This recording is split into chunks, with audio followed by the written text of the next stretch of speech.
You've been traveling all over lately, so maybe you've come down with something.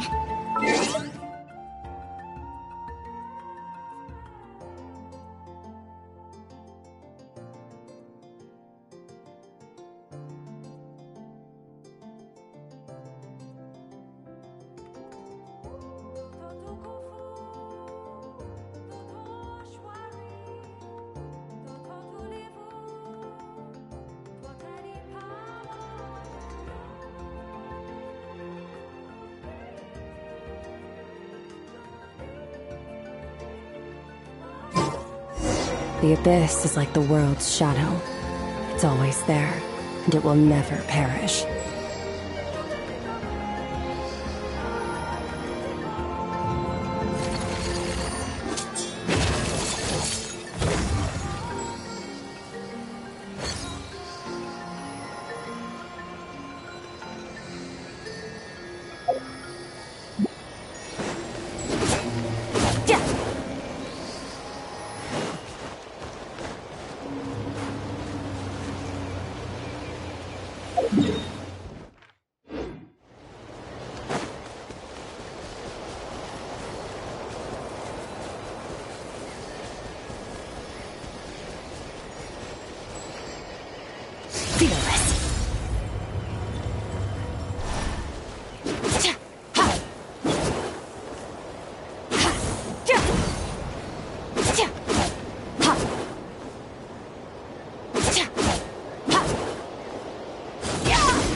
Where do we come from?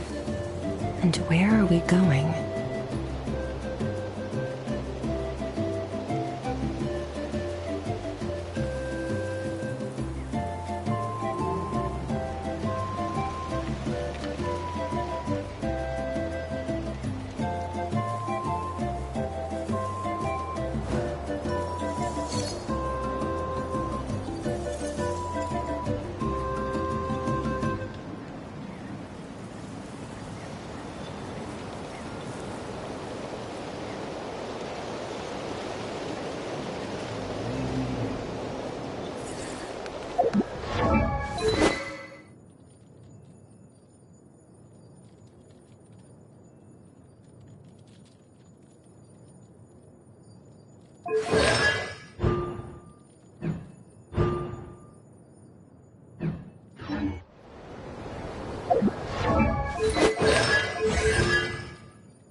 Star goes out!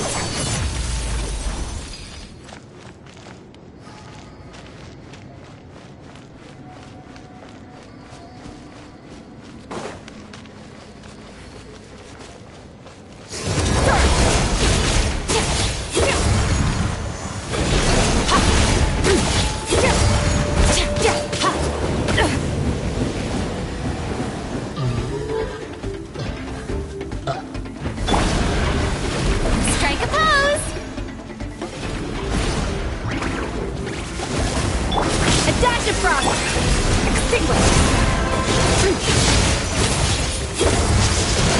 Mine to wield!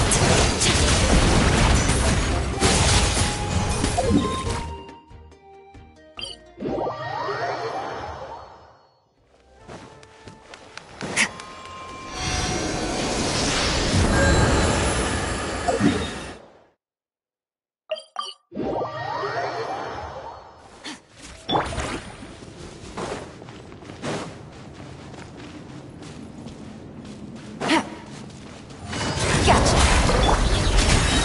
Shower me with praise! Let the world know! A burst of flavor! Annihilate!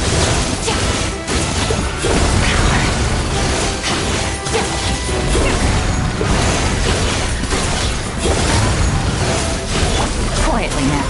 A little amusement!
Busted!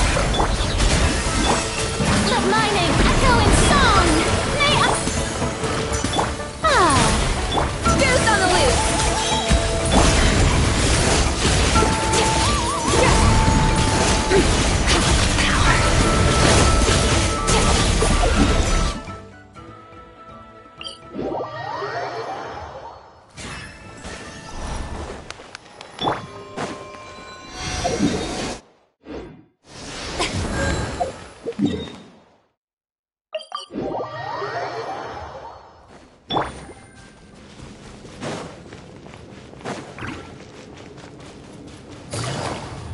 Quietly now. A dash of frost!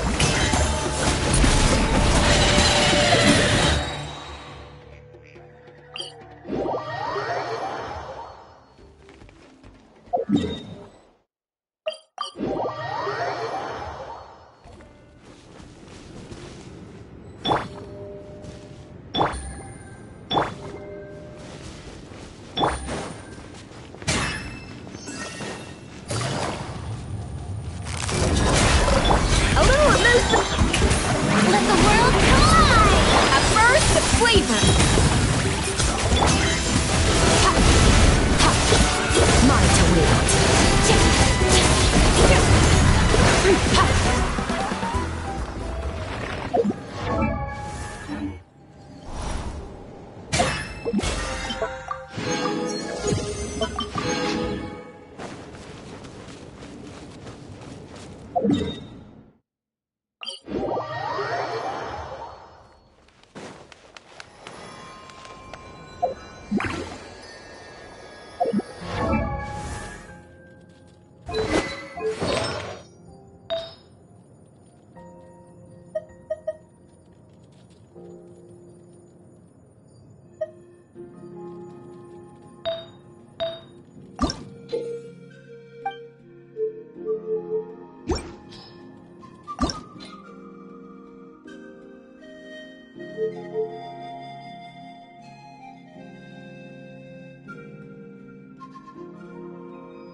fearless.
Oh. Baiju wasn't in his shop.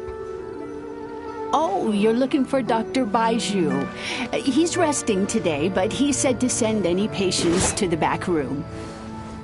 Ah, okay. Thanks. We'll head on through.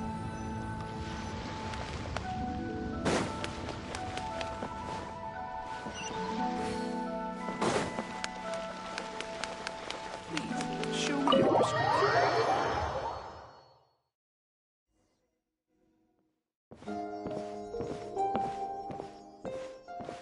Traveler, Paimon, welcome. What can I do for you? It's the Traveler. He looks absolutely beat these days. He has these huge dark circles around his eyes, like he hasn't slept a wink.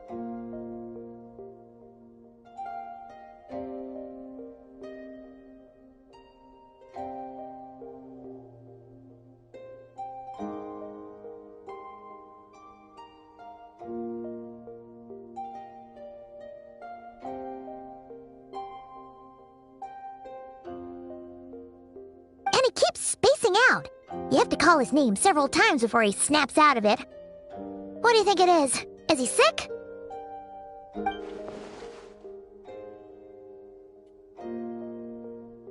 Very peculiar.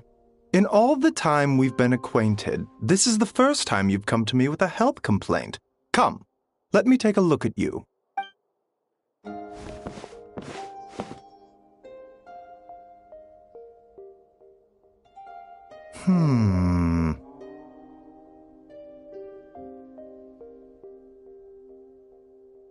Okay, Paimon does not like that expression, Baiju. It's not serious, is it? Complexion is good, eyes are clear, breathing is steady, pulse is strong. Physically, you appear to be in good condition, traveler. In theory, your energy level, hence my concern. A clean bill of health is usually a good thing, but in this case, it likely means your situation is more complicated. Physical illnesses come with detectable symptoms that can be used to diagnose, medicate, and cure the condition. But afflictions of a non-physical nature, they fall outside a doctor's realm of expertise. Huh? What do you mean, non-physical nature? Curses, dark magic, it's hard to say. It could just as easily be a simple case of mental fatigue. Why don't you rest here for a bit? Whatever it is we're dealing with, clues to your condition are sure to reveal themselves in time. Once we know the root cause, we can administer the right treatment.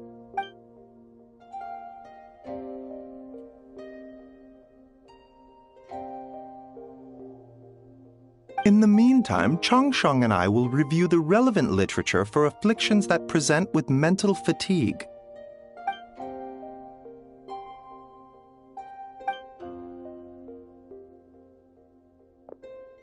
Oh, must be a rare condition if not even Baiju and Changsheng have seen it before.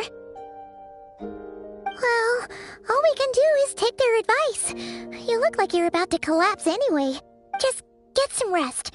Paimon will be right here by your side. Fingers crossed you'll be all better when you wake up.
Traveler! Traveler! Rise and shine! Time to wake up! For once, you're making Paimon look like an early riser. It's already afternoon. Hopefully all that sleep did you some good. A cut? What? Did you scratch yourself in your... Nope, nothing there.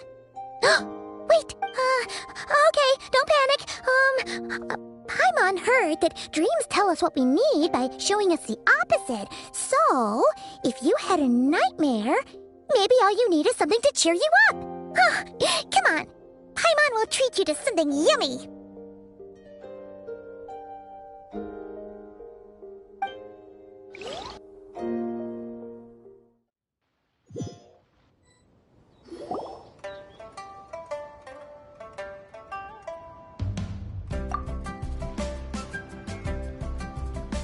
What? So, in this dream, you were trapped in a weird place with thick fog everywhere, and then a spike came out of nowhere and stabbed you in the back? Oh. Okay, well, that's a new one. Are you sure it was a dream? Because from the way you describe it, it sounds like you were really there. But then again, you woke up right where you went to bed. And you were definitely in a deep sleep this morning. Then, it's decided. Paimon will stay up and watch over you tonight. If anyone tries to mess with you, Paimon will beat him up. Or, I'll wake you up first and then we can beat him up together.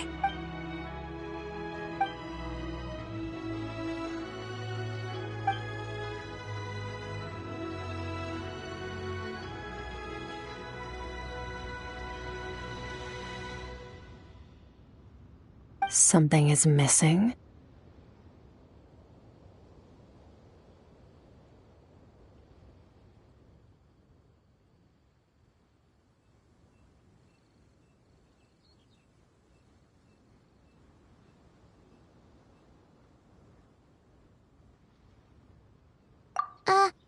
Did you just say something? The flesh remains whole, but the soul is incomplete. Left unresolved, the mind will wither away along with it. Ah! What the? Wait! Paimon remembers you! Your child's master! Orc?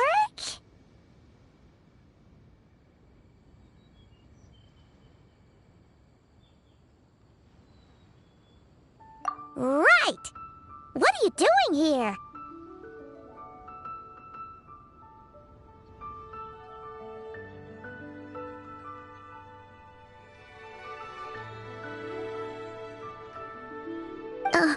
The last time we saw you was at the Primordial Sea in Fontaine, right? But then we left and never learned where you went after that.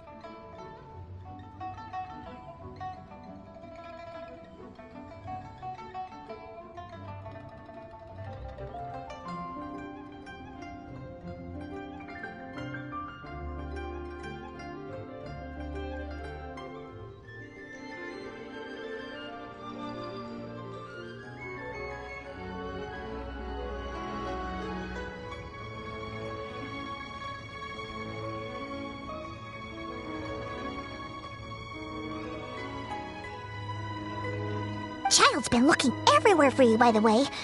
What brings you to Wanmin Restaurant of all places? You came here looking for us? And were you the one behind that hocus pocus just now? Tell me, what is it that you saw? Tight-lipped, huh?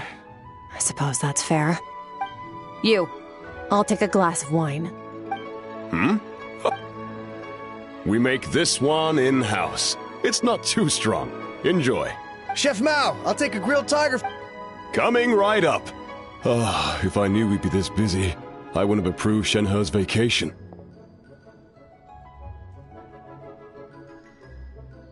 At the end of the day, what happens to you is of little consequence to me. I'm not here to try and win you over. Trust me or not, the choice is yours. If you want my help, now's the time to speak up. You have...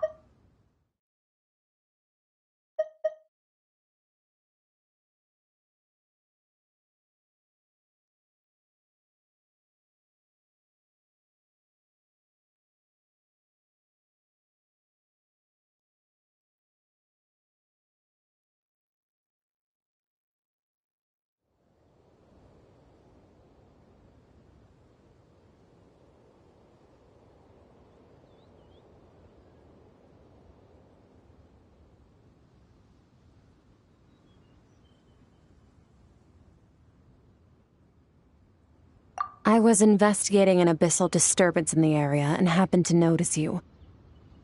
Part of your soul is damaged, and the wound bears traces of abyssal corrosion. Need I say more? Neither of those things sound good.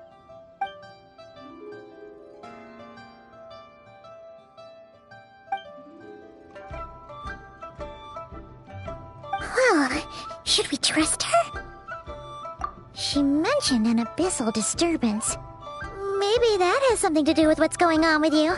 But we could always find a different expert on the abyss to help us out. Yeah, and that thing she said about your soul being damaged is scaring, Paimon. Definitely something we should fix sooner rather than later.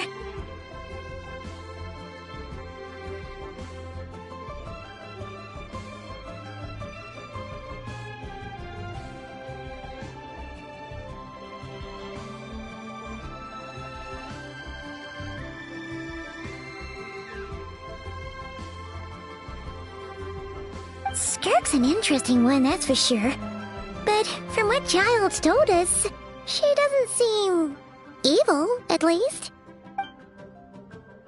1, 2, 7, 10. That'll do. Well, have you made up your mind?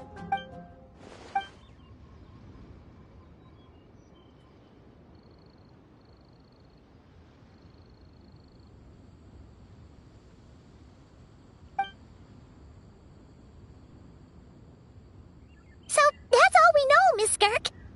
Ma'am, can you help us?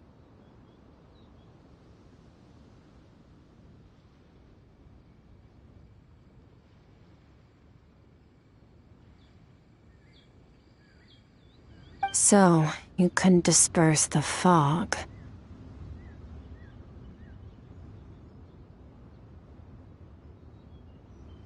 I understand. Come find me in the Guili Plains when you're done here. Oh, and I left cash for the drink on the table. Settle the bill for me, will you? Oh, okay. Huh? She disappeared!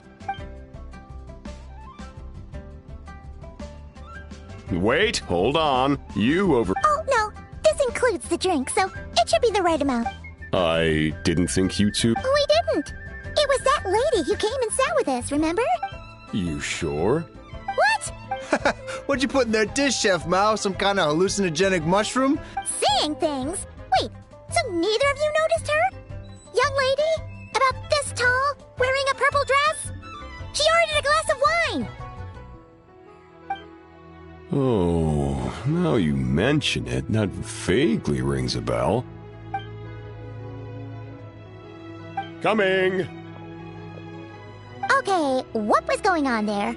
It's like they didn't remember Skirk being there, and even Paimon was half convinced we hallucinated the whole thing. But that Mora she left for us was definitely real. Oh, this whole situation is giving Paimon the creeps. But anyway, she told us to head to the Guili Plains, right?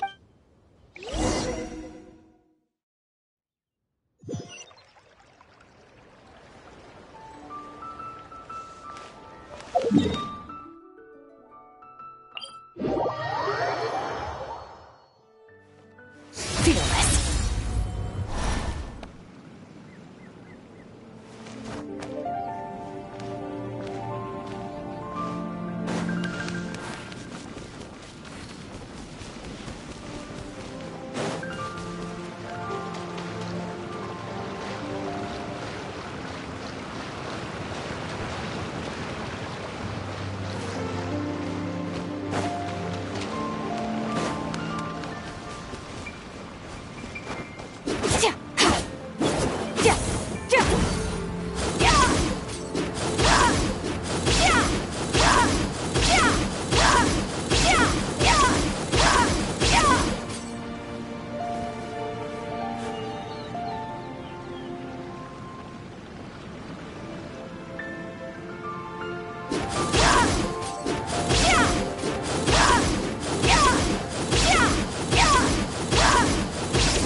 Annihilated.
Merciless.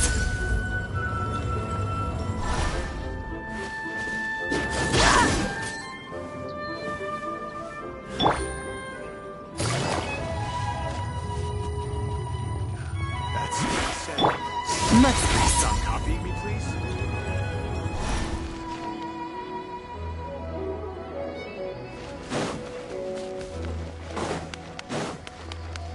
Fearless.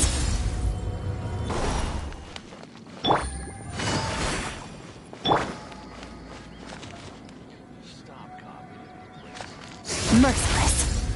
That's what I said. So can you stop copying me, please?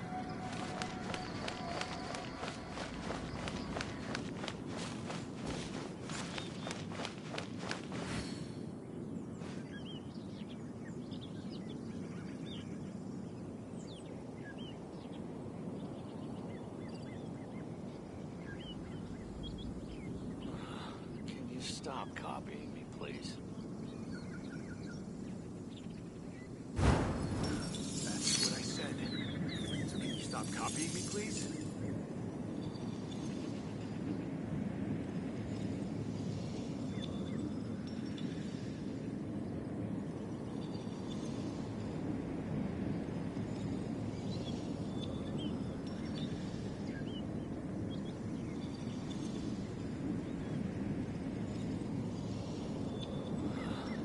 Stop copying. That's what I said. So can you stop copying me, please?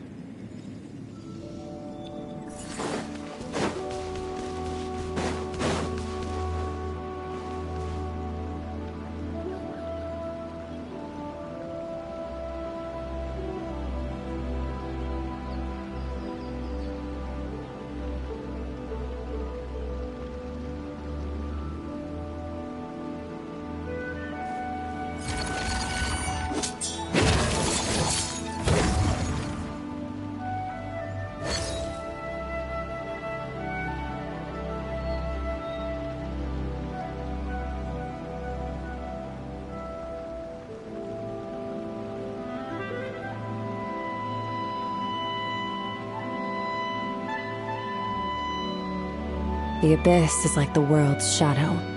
It's always there, and it will never perish.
Yoo-hoo!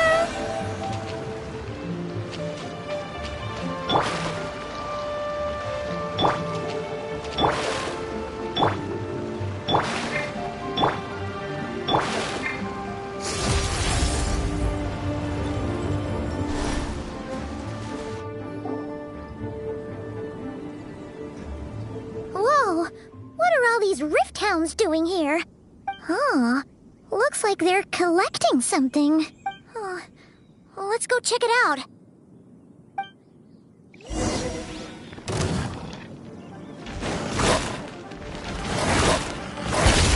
Into the vault! Busted! Strike a pose! Extinguished! So, this is what they were collecting.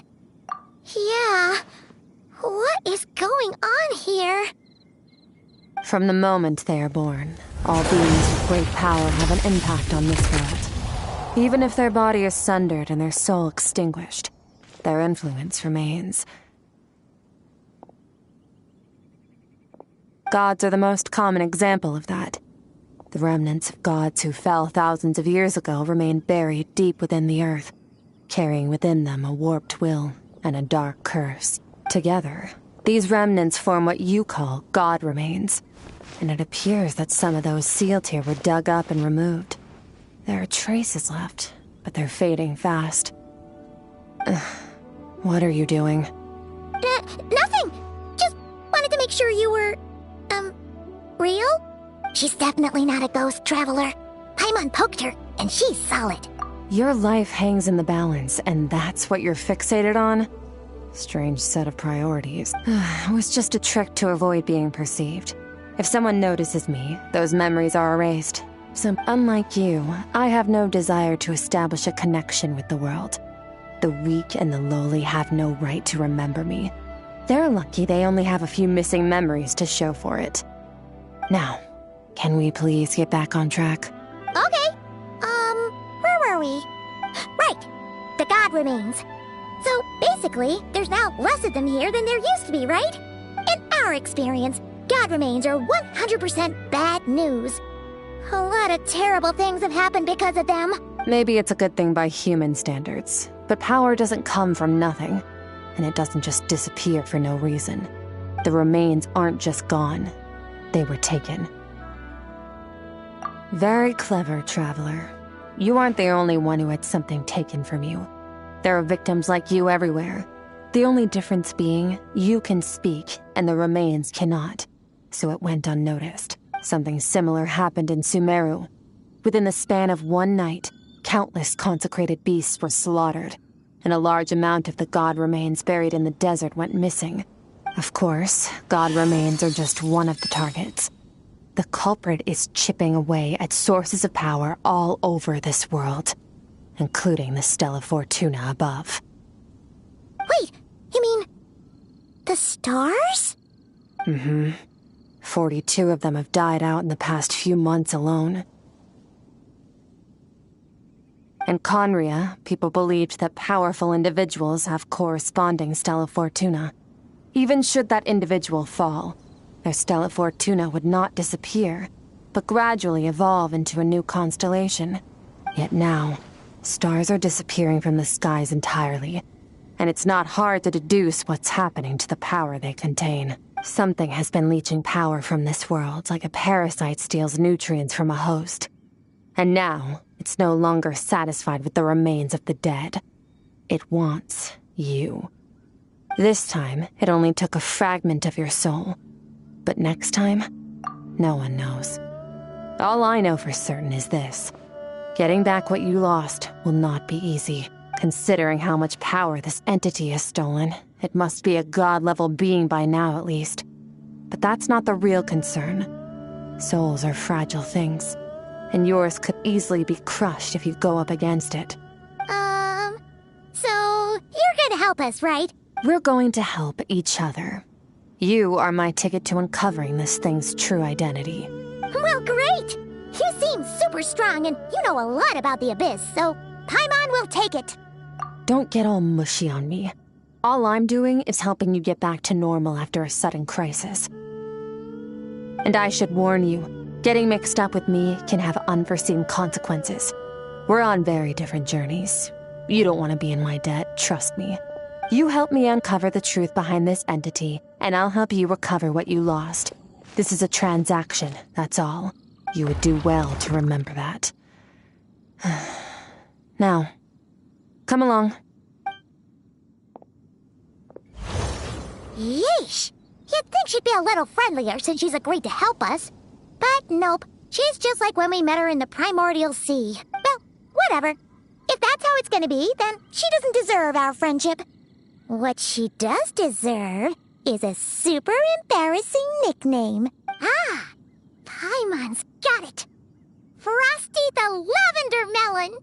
Anyway, the important thing is that we get that piece of your soul back. So, let's follow her and see...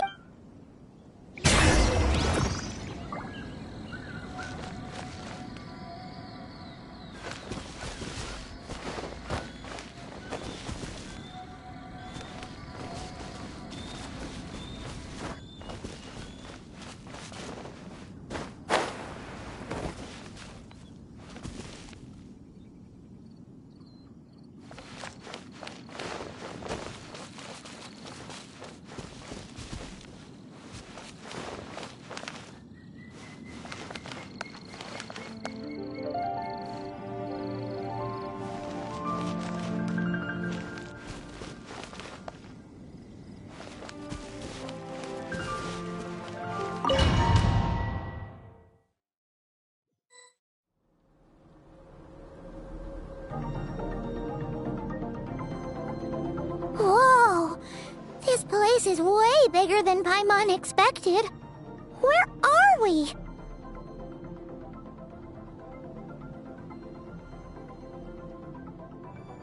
This is where I live. I suppose it's the closest thing I have to a home here. It is. I brought you here because time flows differently in this place. I don't know how much Ajax has told you, but when he fell into this space, I mentored him for 3 months. In that time, only 3 days passed in the outside world.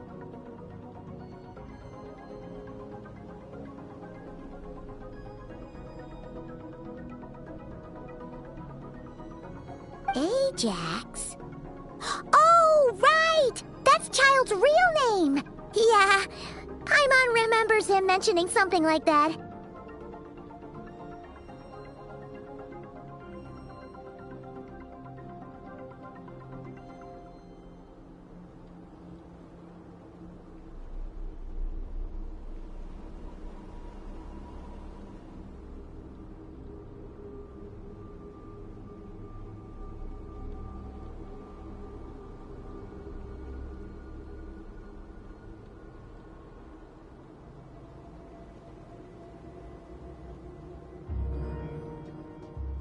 So, a month here is equivalent to 1 day in the outside world?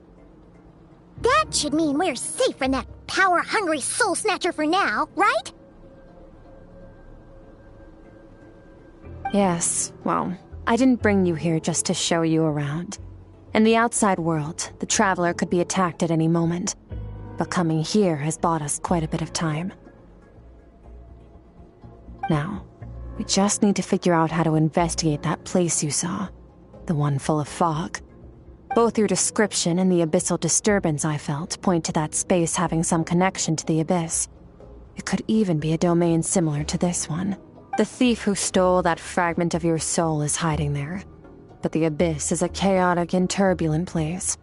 If we want to pinpoint their location, we need to see what that space looks like without the fog. Abyssal power can grant a special form of sight. Have you ever wielded abyssal power before? Okay. Do you plan to learn? That tracks. All the information you have suggests the Abyss is something sinister, and that abyssal power is a wild and dangerous force that always spells disaster. And you're saying that's not true? Depends on your perspective. Floods and hurricanes take countless lives too. But if one day you gain the power to control them, what was once a calamity is now just another tool in your arsenal.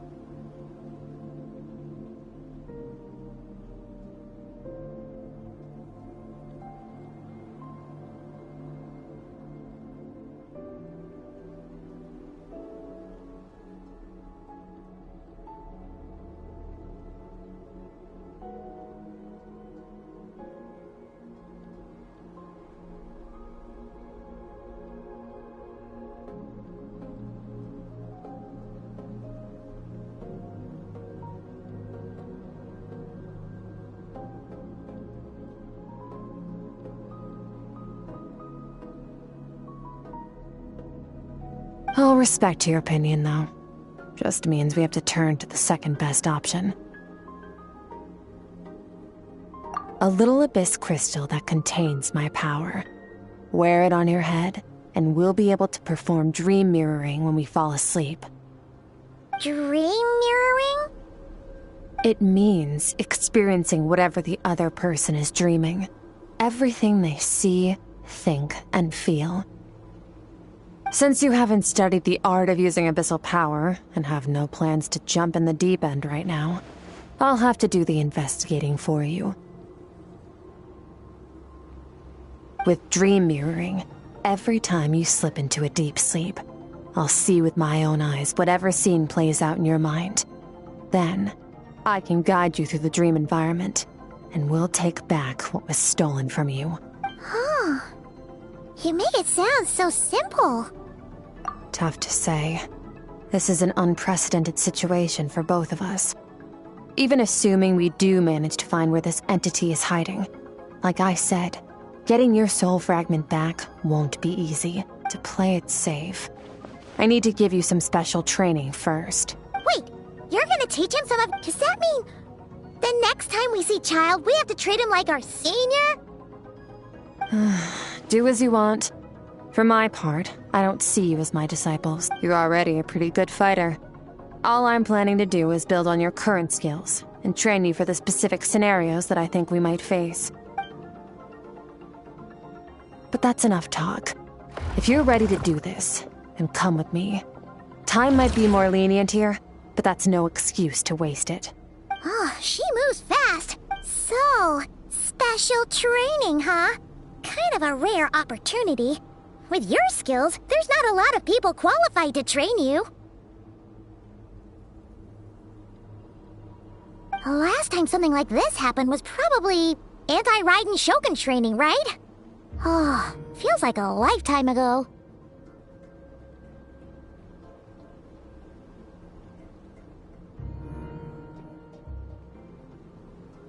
Skirk seems pretty strong too, though. Remember how she said that the all-devouring narwhal was just her master's pet? Maybe we really will learn something here.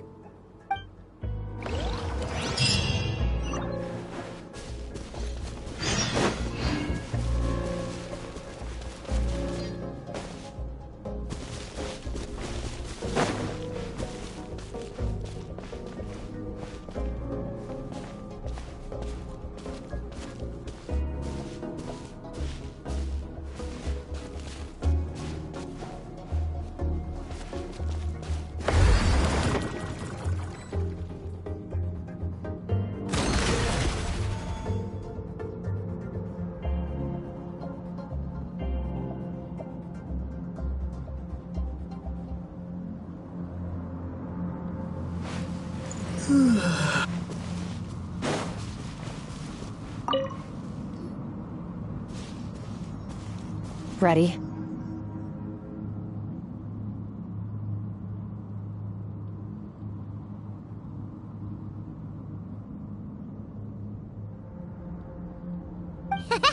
Bring it on!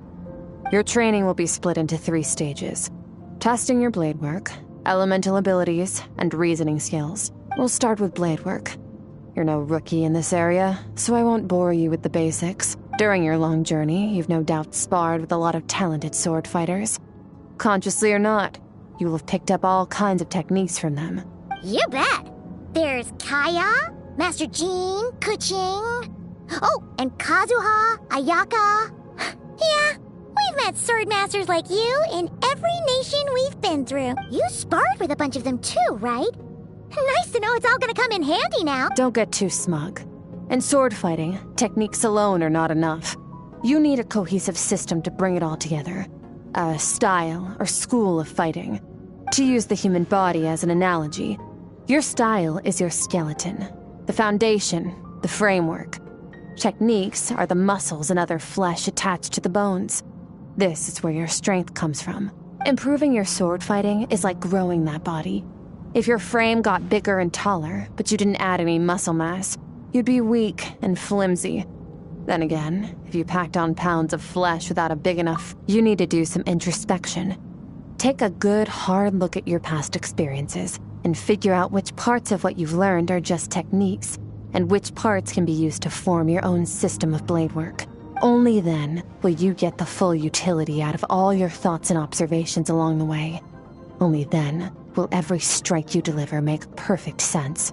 Wait, is that it? Paimon thought you were gonna teach him some cool new moves. Like, One day, you'll reach a new level of power where you realize that even that's as basic a trick as any other. But right now, our sword styles are so wildly different that teaching you mere techniques is pointless. There are no shortcuts in the pursuit of power. Failure is your best teacher, and rigor is your coursework. That's all I have to say. Time to make a start. Train until you're satisfied with yourself. Now focus. Destroy the crystal columns as swiftly as you can.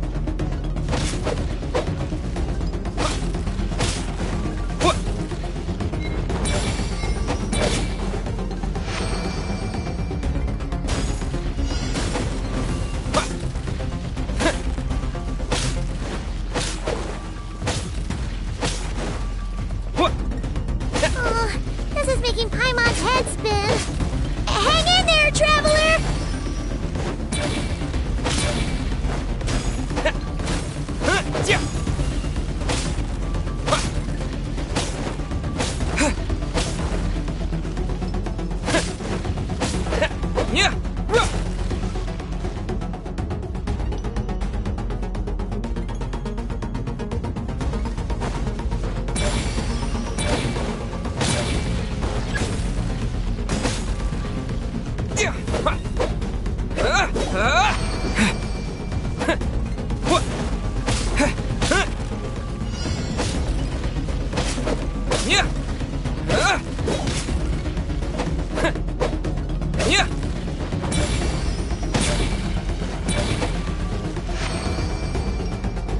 Stay calm.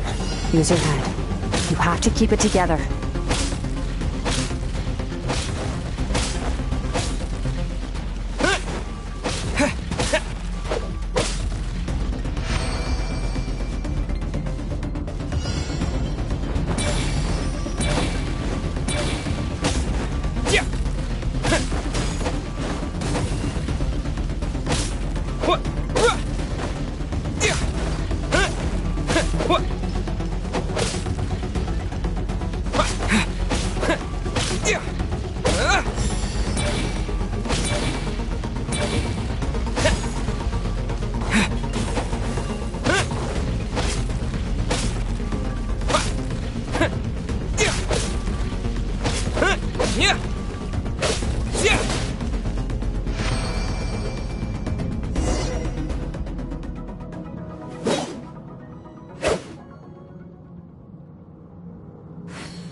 This moment will be frozen in time.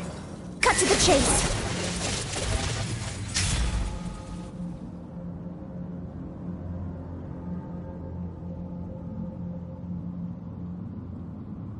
Consider a moment of true mastery that you've witnessed in another person, and ask yourself, what lies beneath the surface?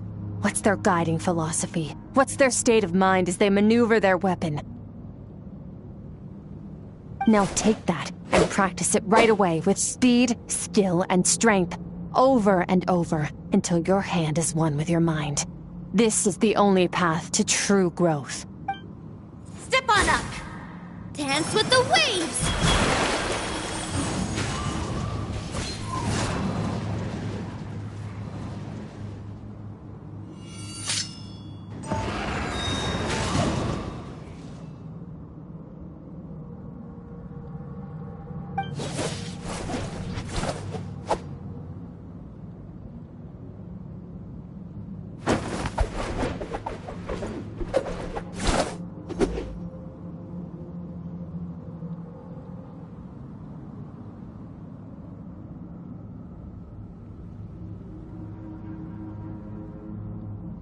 If you start to tire, empty your mind, but do not stop.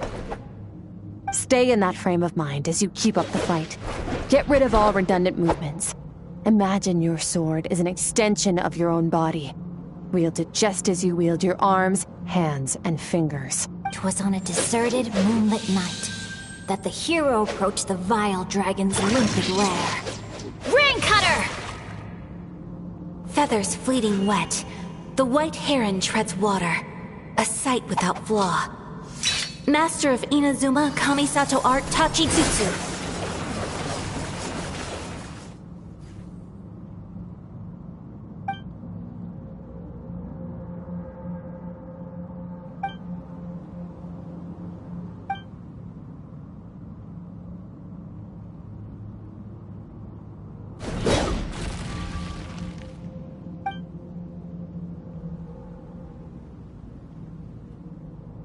Huh.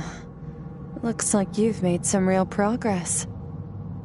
That concludes your training session. Awesome! Paimon knew you could do it! How do you feel? As you should be. Time flies when you're training hard. You've actually been going for several days now with no rest. Yeah. Meanwhile, Paimon's had a whole bunch of naps. But you were so focused, she didn't want to interrupt you. Go get some sleep.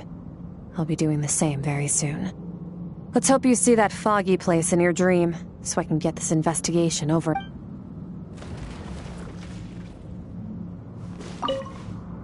Sometimes, you have to practice a single movement 1 million, maybe 10 million times, before the breakthrough moment comes. Nothing in the outside world can help you in this process. The most important thing is to remain patient.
Skirk, why are you skipping classes again? We've talked about this. 'Cause he's a crabby old man, and he's a boring old man. I don't like going to his classes. Excuse me. You shouldn't talk about your teacher like that. It's very disrespectful. All right, let's not get into a big fight about this. Skirk's learned what she needs. There's no point forcing her to sit through more classes if she doesn't want to be there. But I'd still love to hear about what you got up to yesterday. Why don't you tell your dad all about it? I went diving, and I saw this huge fish. I never knew they could get that big. It looked kind of dumb, though, with that stupid big fat head. I tried to shake its fin, but it just spat water at me. Oh, and today, I'm gonna go to that prairie up north. There's supposed to be this giant bird there that can spit fire. I bet if I climbed on its back, it could fly me all the way to the stars. Then I suppose your old dad should get one as a pet too. Otherwise, how are you gonna hear me call you for dinner up there in the stars? When it's time to eat, I'll come back on my own, Zilly. Anyway, gotta go. Bye, Mom. Bye, Dad.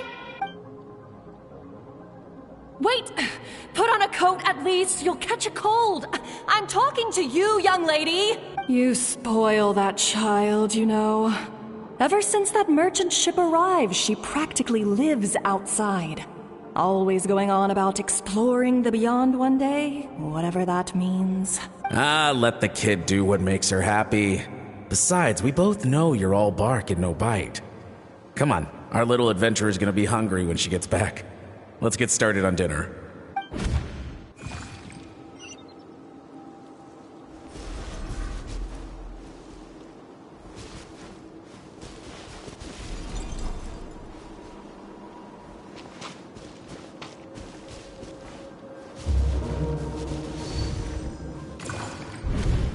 The stars shimmer high above. But what lies beyond the stars? Mountains as far as the eye can see? An endless snowy plain? Or maybe buildings taller than the sky, like the people from the merchant ship said? I can't be the only one asking these questions. The universe is fascinating. If only I could meet some other people like me. We could set sail together and explore every corner of the world. I'm sick of being a kid. There's so many amazing things out there, and I'm ready to see them all. But for now, I'm starving. Better get back.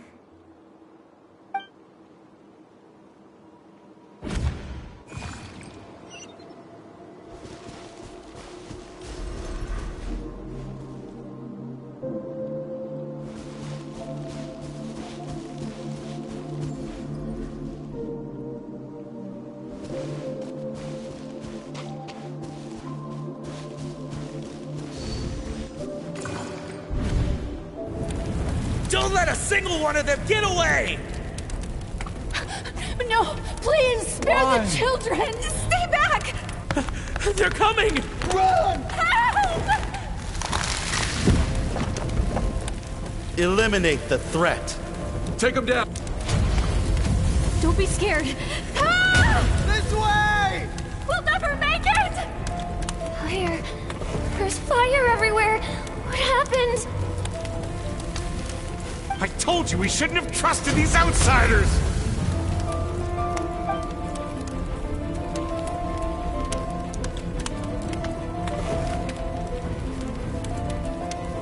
Why are you doing this? What did we do to deserve this? We welcomed you with our finest food and drink, showed you the best our home has to offer, gifted you cloth dyed by our own hands.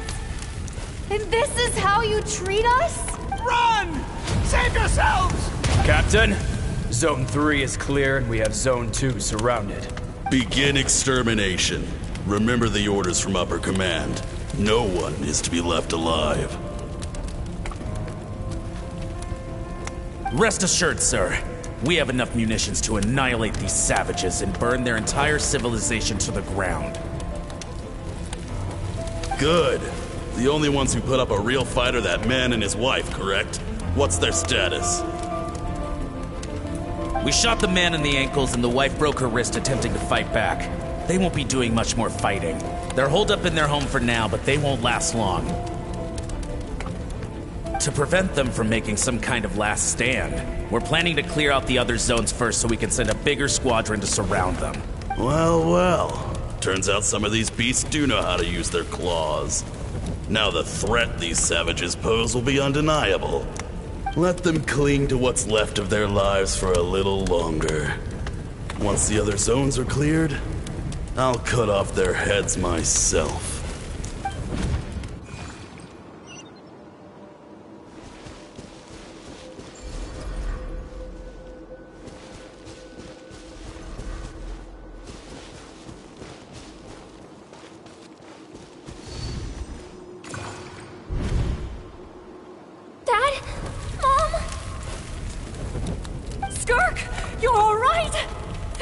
heavens! I'm so happy to see you, sweet girl. But you need to go. It isn't safe here. They'll be back any second. What happened? You're bleeding a lot.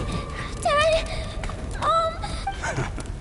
This is the place. Alert all units. Prepare to surround. Run, Skirk! Run as far away as you can! Don't trust anyone! Your dad and I, we're not afraid to stare death in the face, but we need you to survive. My clever girl, so curious. You're already so brave. I know you're going to grow up to be such a positive light in this world. Whenever you miss us, just play this song. Remember, life is a gift. Don't let darkness claim it. Break down the door! Look what we have here. A savage that can pluck a tune. Well, the show's over.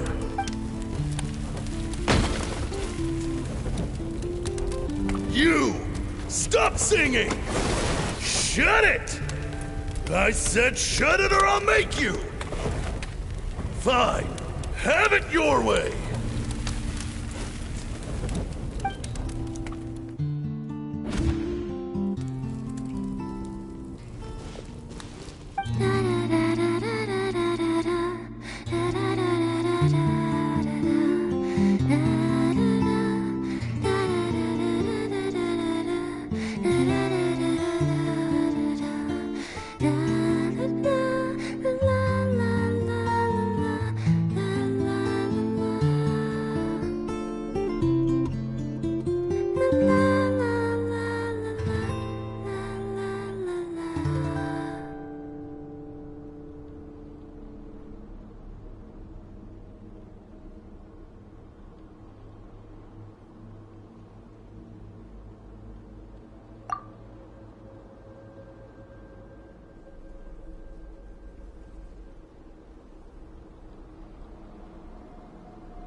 Oh, you're awake?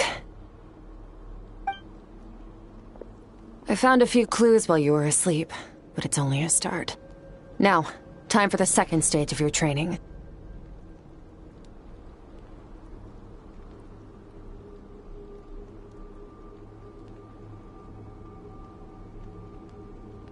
This time, the focus is elemental energy. Come find me when you're ready to begin.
in the abyss feels so surreal, don't you think?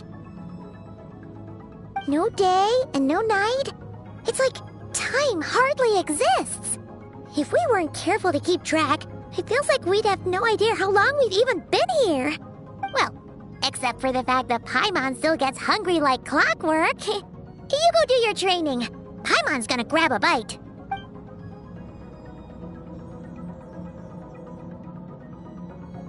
The way I see it, the pursuit of power is divided into 3 stages. The first is mastering the use of standard weapons. Next is learning how to harness natural energy. And after that, you're free to challenge even higher dimensions. The natural energy of Teyvat is, of course, elemental energy. But that's not my area of expertise. I draw from a different source of power. Abyssal power, yes. Also known as the power of the Void Realm. My master, Sertologi, is a true expert in that area. After all, he was one of the group of 5 that infamously stole the all-encompassing power of the Abyss, an act for which the people of Khaenri'ah gave them the epithet, the 5 Sinners. The elemental energy of Teyvat, on the other hand, is derived from the power of the Light Realm. These 2 forms of energy exist in direct opposition to each other. Suffice to say, there's not much I can teach you this time. A keen observation, traveler. Call it respecting local norms. The Abyss stands in direct conflict with the will of this world.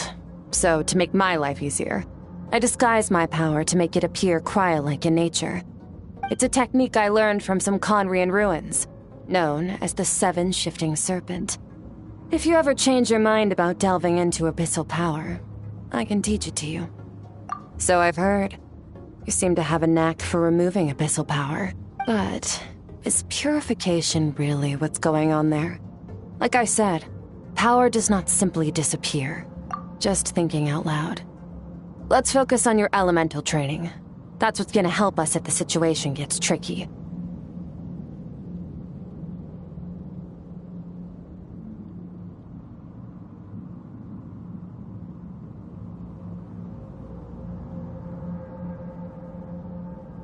True growth comes from adversity, but only if you make the choice to pick yourself up again every time you fall.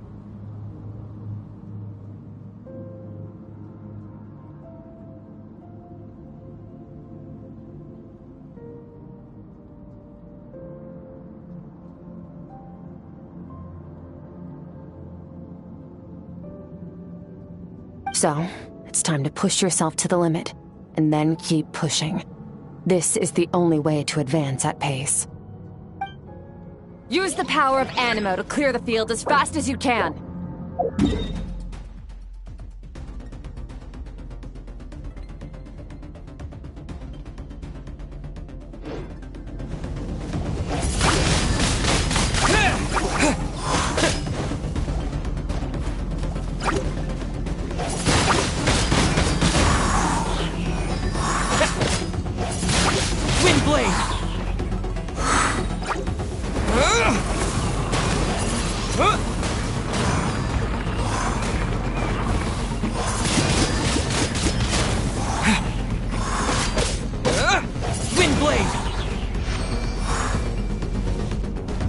Observe your surroundings. Look for things you can use to tilt the scales of success in your favor.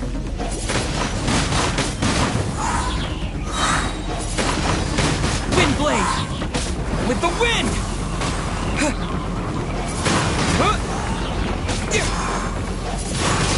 Windblade! Yeah!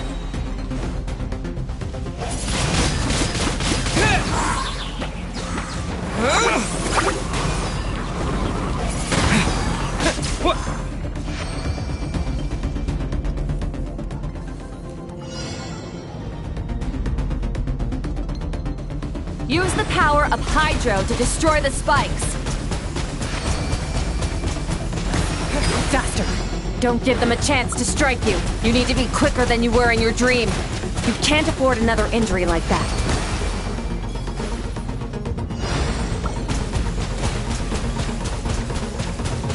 Go!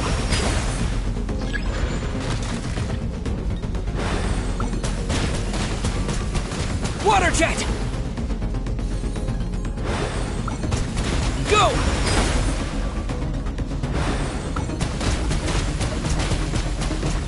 Water jet!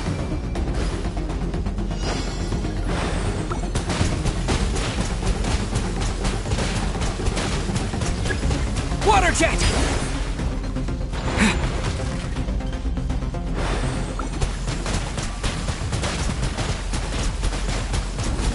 Go!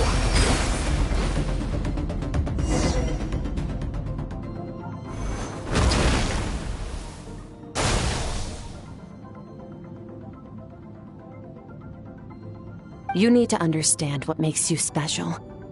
The ability to wield elemental energy without a vision and switch between the elements at will. It means your aspirations need no approval from the gods. Your power is not bound by the rules of this world, so be bold. Do not be afraid to chart your own path.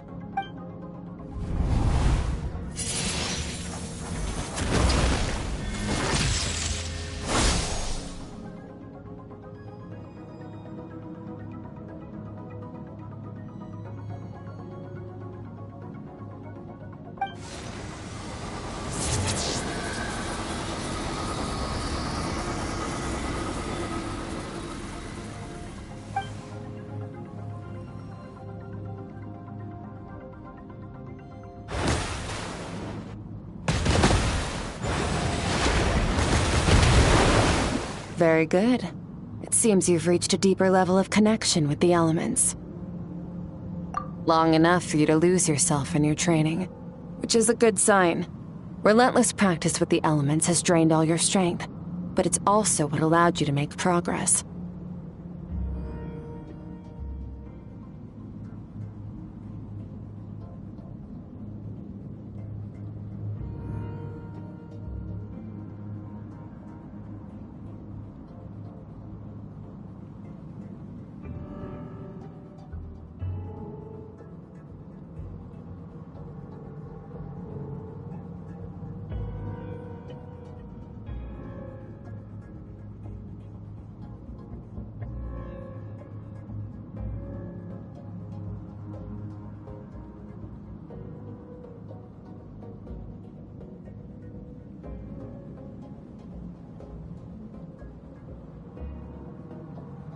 Get some rest.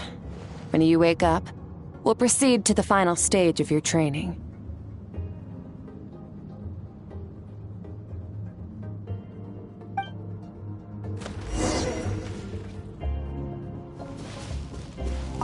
If you wish to master the elements at a fundamental level, you must see the entire natural world. Nature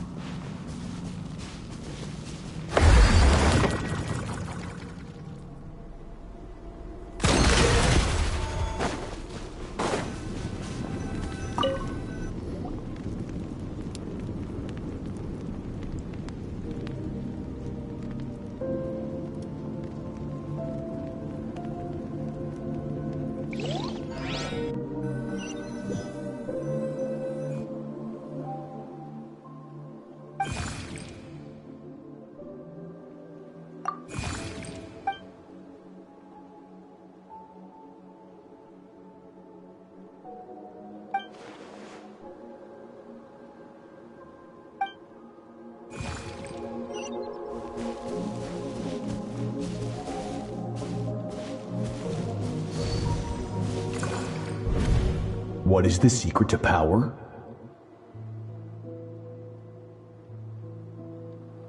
Longing, hatred, self-preservation. No, it is fear. The fear of losing those you love. The fear of watching your home burn. Fear of loneliness. Fear of death. Fear is the source of evolution. It forces humanity to adapt to their environment and overcome hardship. It is in the process of prevailing over our fears that we surpassed first ourselves and then the rest of the world. That fear is now part of you. It calls on you to evolve, and it is time to answer.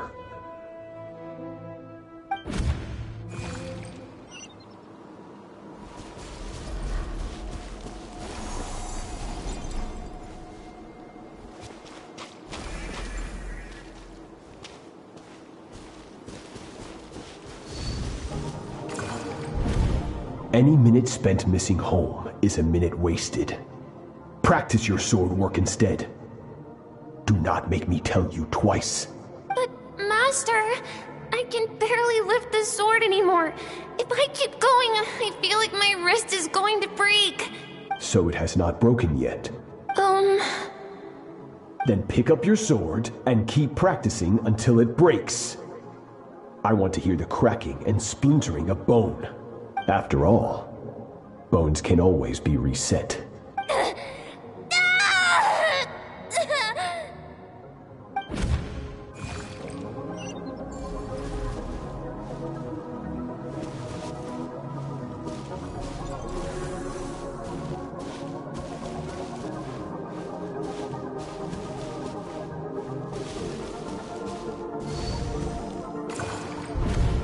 Good, Skirk.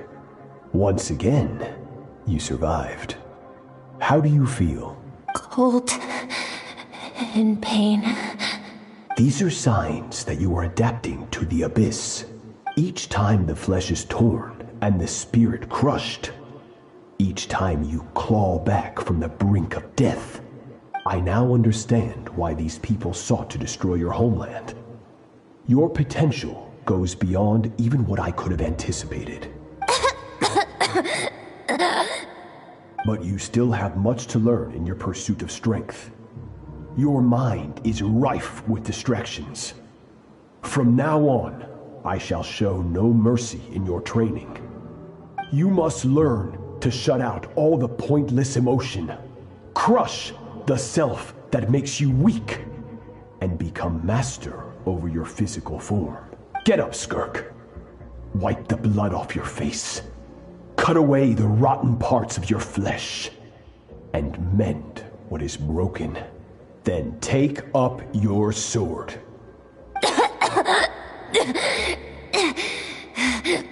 Yes, Master.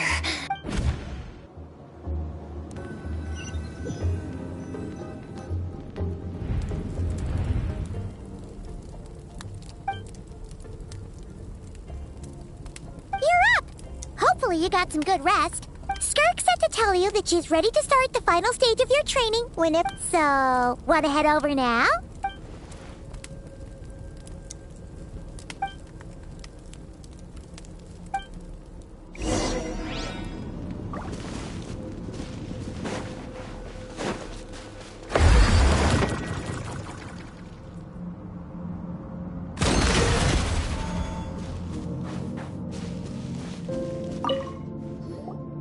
From your training so far, you have gained a better command of the sword, and more control over your elemental abilities. That's only part of it. Experience is the real teacher. Your journey, the friends you have made, the dangers you have faced. These have taught you more than I ever could. Now, it's time to focus on how you react under pressure. You must be able to think rationally, even in unpredictable combat situations. To simulate this, I'm going to attack, and you're going to block. Ready?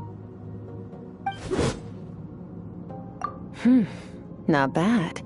That defensive stance looks near unbreakable. Just like your sister. Oh, that reminds me. You still don't know what happened to her, do you?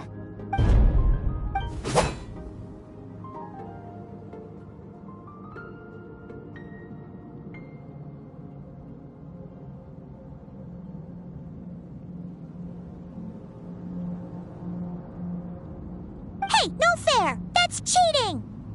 You think every opponent has the same moral code as you? You can denounce their deplorable methods all you want. But only if you live to tell the tale. The dead don't get to complain. Strong emotions will always arise in combat. Anxiety, anger, fear. But a true warrior is never at their whim. Only when you are free from the influence of emotion can you make the right choice, no matter the situation. How amusing. Almost sounds like you think you know me. But you don't. You can choose your own path. We are not the same. Let's begin. Try to use reason over emotion. Make the most rational and advantageous decision in any given moment. This is your final training session. Look alive. Same drill as before, but this time I'm going to interfere. Hold your focus.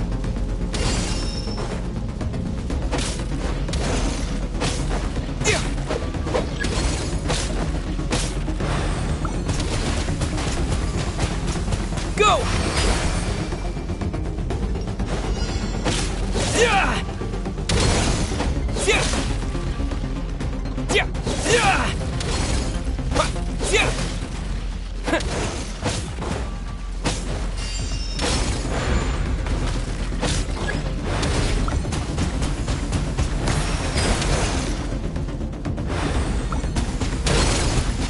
Go!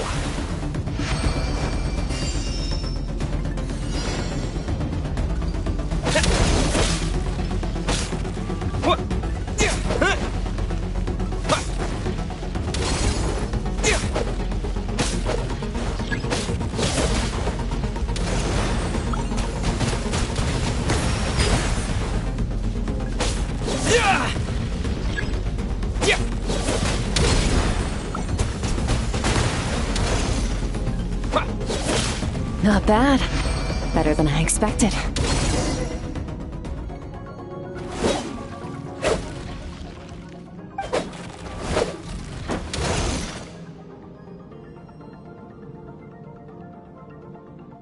You're getting the hang of it. The first step to controlling your emotions is controlling your mind. You want a unified train of thought. It all comes down to focus.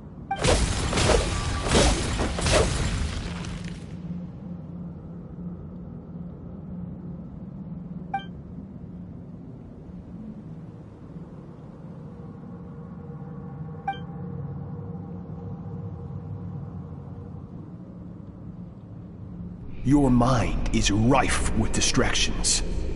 From now on, I shall show no mercy in your training. You must learn to shut out all the pointless emotion. Crush the self that makes you weak, and become master over your physical form.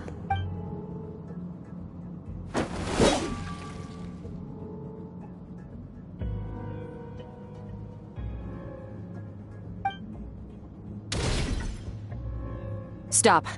Let's pause here. One look, and I can tell your mind has wandered. That's to be expected. There's a limit to how long a human being can concentrate on one thing. Staying calm and focused sounds simple in theory, but in practice, it's more demanding than sword work or elemental abilities.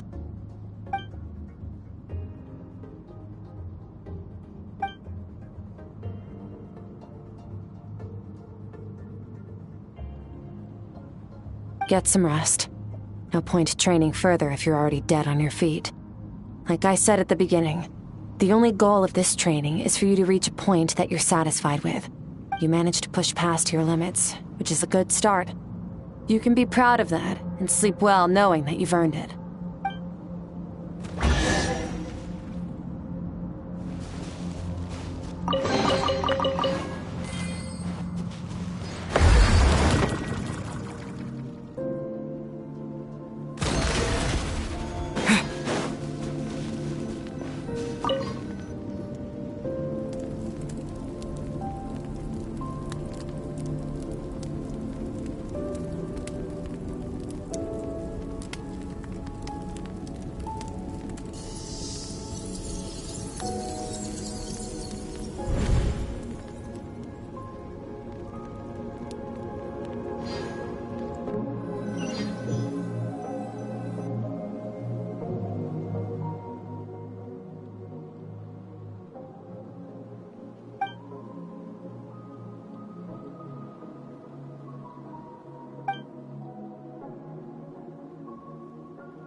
Skirk is amazing.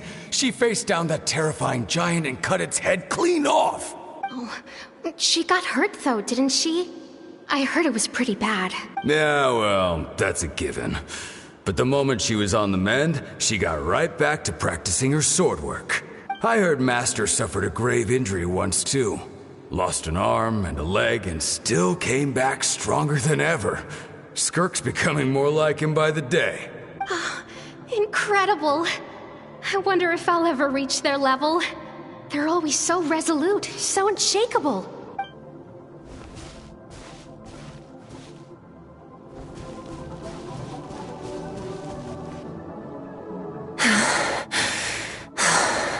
Pathetic. You're not even trying.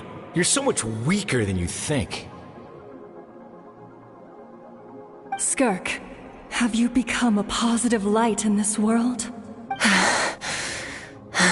Do you even remember how many of us perished in that fire? How many bodies were left to rot on the scorched earth? Yet you alone live on. Keep your gaze fixed on your blade. You don't deserve to rest. I have so many questions. I just want to jump in a spaceship, explore the whole universe, and get answers from the stars. I just need to wait till I'm grown up. Then I can do anything. Now, you must bid farewell to who you were in the past and become someone stronger. Run! Skirk, run! Only death awaits us here. Keep running, and don't ever look back.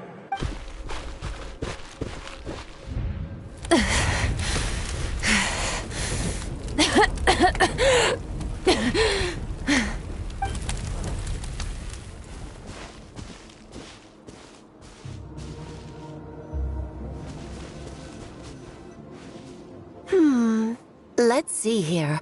First things first, you need a new identity.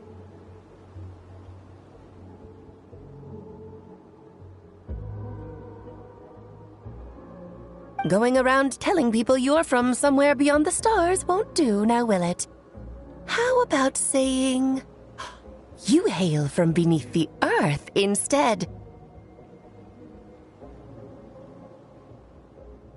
As the Conrian saying goes, venturing out into the universe and down into the abyss are the same in that both are braving the dark unknown.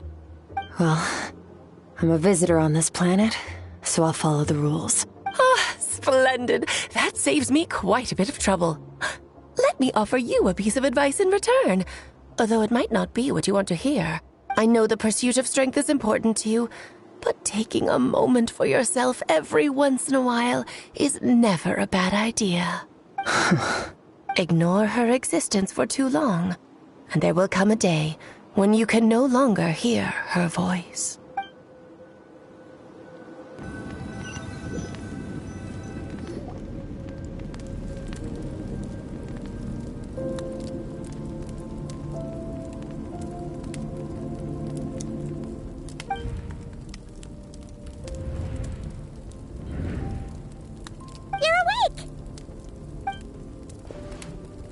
You must be starving, right?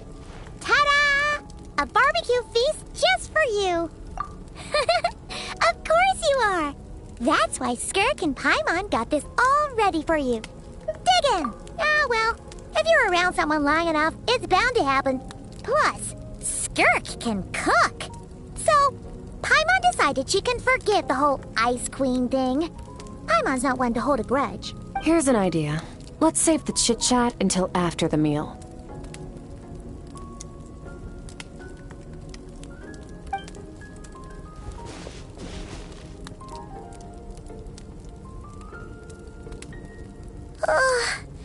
Okay.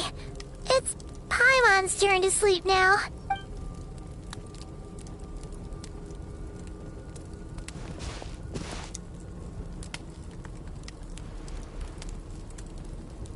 I have good news. First, your training is complete. You have what it takes to wield immense power. Now it's just a matter of putting it into practice. Continue to learn from your journey and hone your skills against formidable opponents. Second, I've located the culprit we've been searching for. Next, We just need to retrieve the missing part of your soul, and our business will be concluded. When Ajax trained with me, he once told me he was bursting with questions. So I allowed him to ask me 3 of them before he left. You and I may never meet again, Traveler. So if there's anything you want to ask me, now's your opportunity.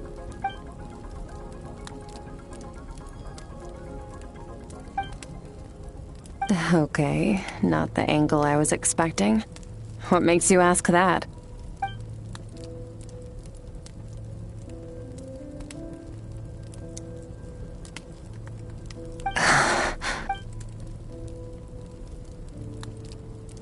I knew that was a possible side effect. Closed off my mind to you for that exact reason. Even with the dream mirroring, you should have seen nothing but endless darkness.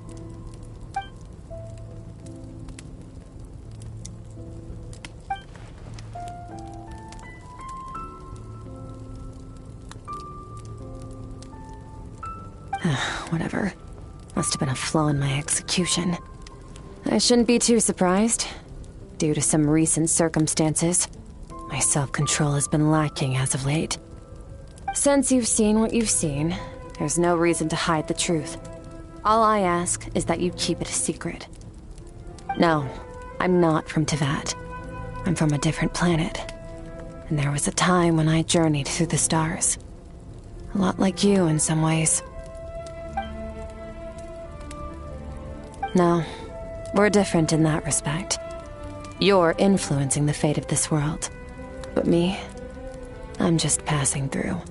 Several hundred years ago, my master, Sertologi, opened the border between worlds and sent me here. But this is not my home. And one day, I'll return to the vast unknown of space. So, there you have it. On to your second question.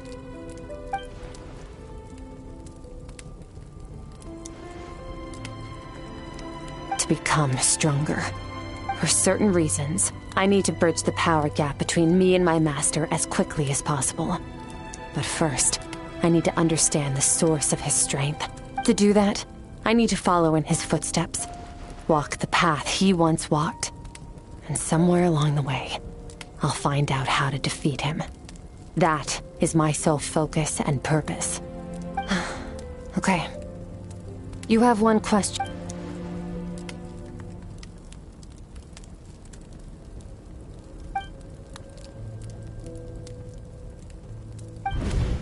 You make it sound so easy. Ever since the incident I experienced there, I've never stopped searching for Master Skirk and that unknown abyss. But it's been years now, and I've still found nothing.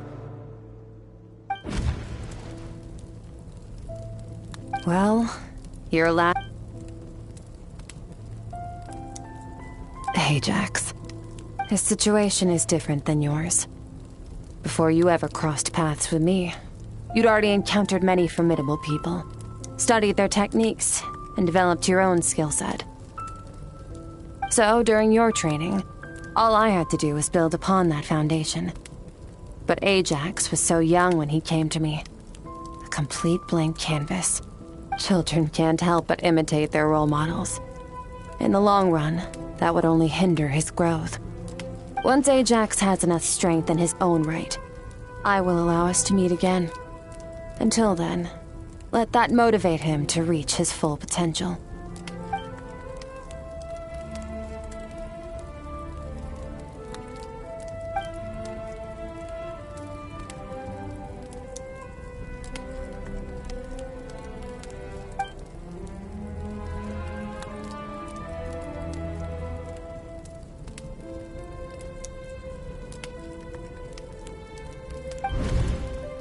Unlike you, I have no desire to establish a connection with the world.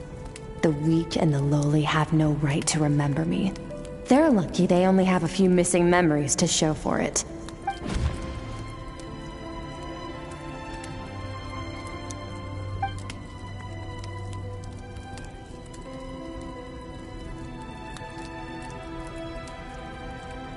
Wake up your companion. It's time to go. Oh, and everything I just told you, best keep...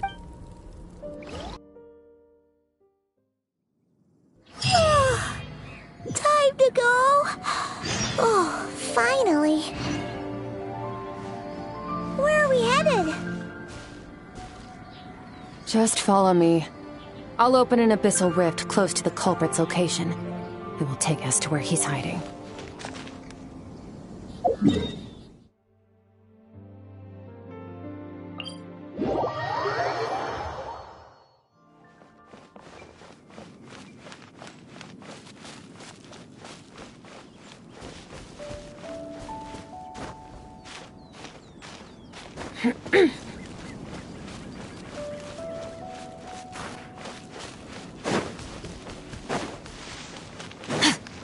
Annihilate.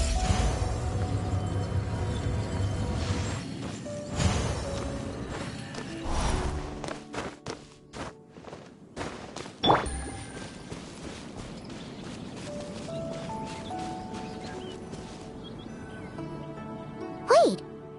This is near the chasm, right? Yes. If we enter from here, we'll be able to reach that place from your dream.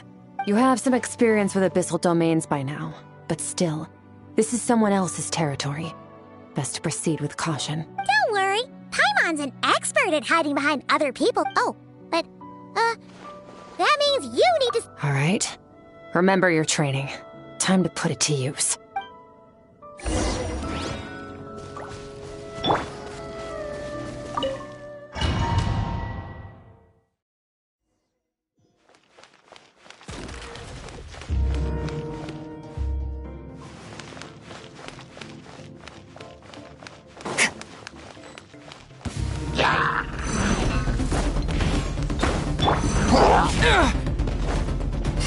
Bombs away!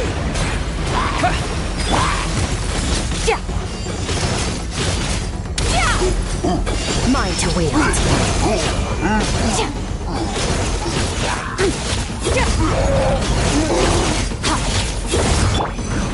Go!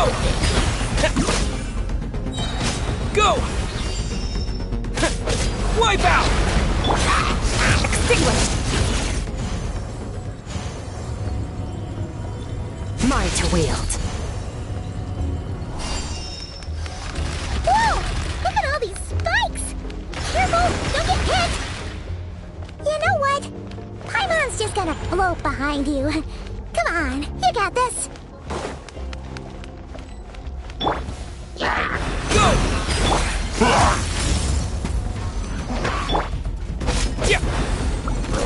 Water jet!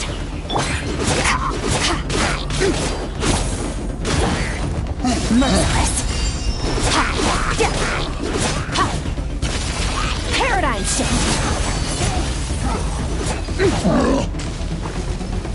Hey, what are you two doing here?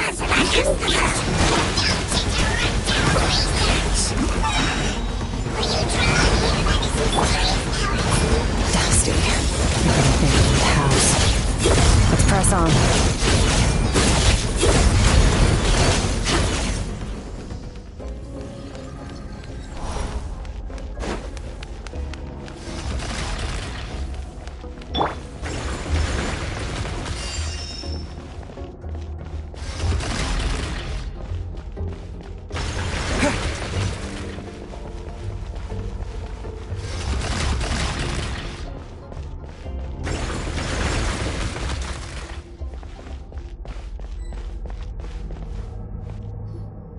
Oh, looks like this is a dead end. Did we make it to his hiding place?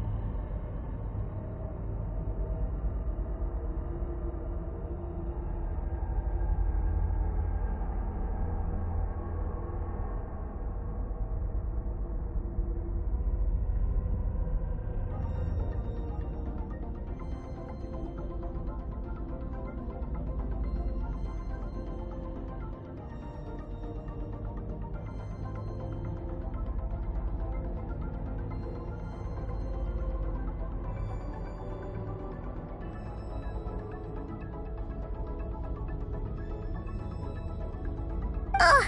This fog is making it impossible to see anything! This should be the place where you were attacked, Traveler.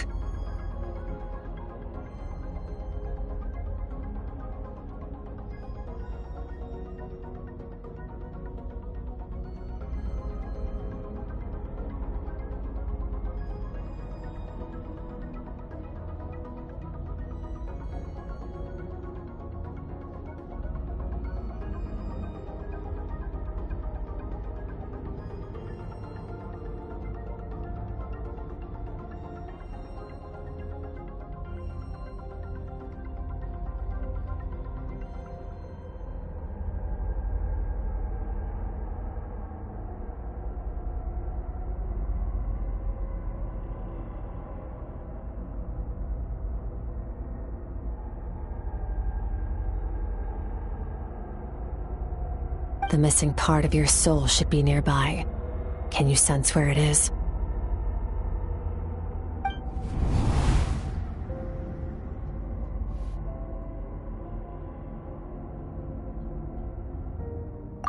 Our opponent must have covered his tracks just in case. Hold on! Look! The spikes are back! Stay calm. Let's hold back a little. Give our enemy some wiggle room so we can see what we're dealing with. If you're too reckless, we might be playing right into his hands. Our enemy took part of your soul for a reason. It's likely he integrated it into his attack somehow. If we're smart about this, we can track it down.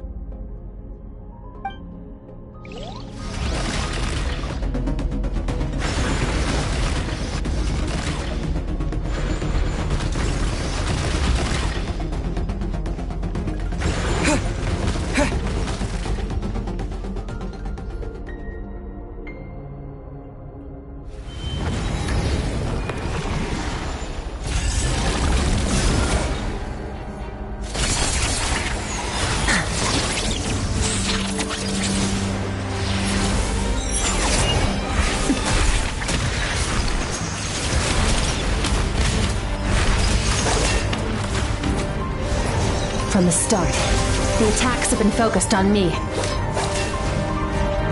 Trying to break through my defenses? I see.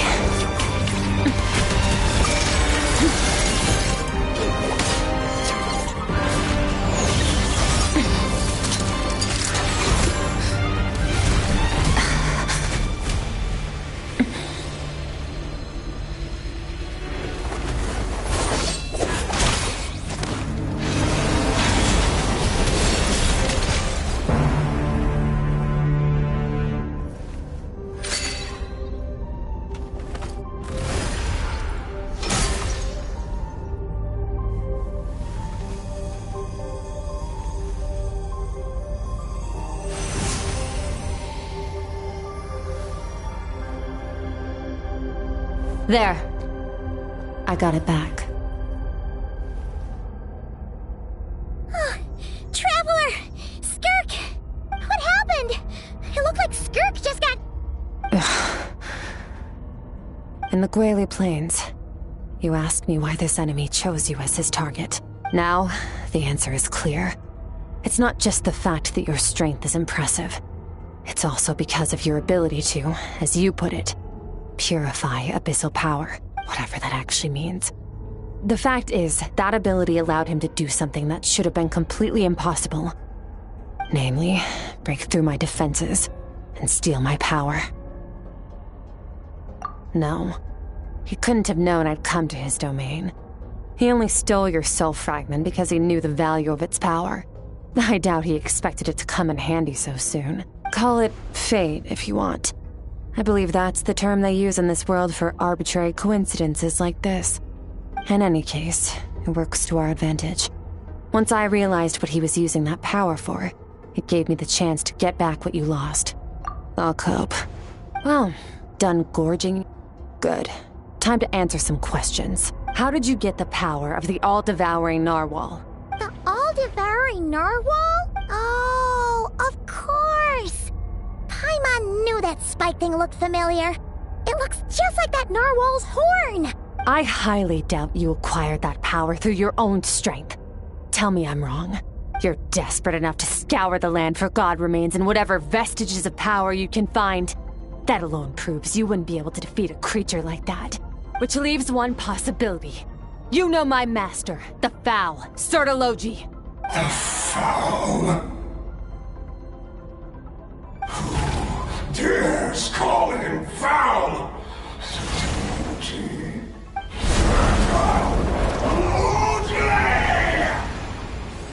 What's wrong? Bit off more power than you can chew? You're struggling to hold a basic conversation. Just a little longer. I'm still... Look! It's back!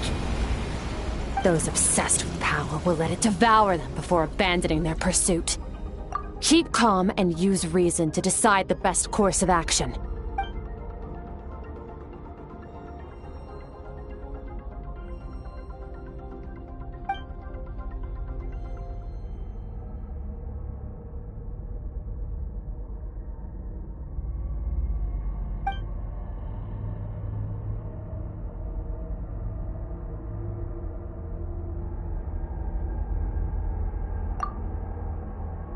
Wise decision. Final victory doesn't always come after a single battle. You've got your soul fragment back, so we both got what we came for. Let the enemy draw breath while he can. It won't be for long. Get us out of here, Traveler. You'll need to lead the way this time.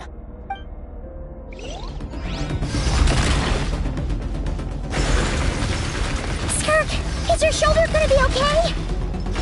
The wound is minor. It'll heal in no time. You should focus on getting out of here alive instead. Uh-oh! Falling spikes! Run!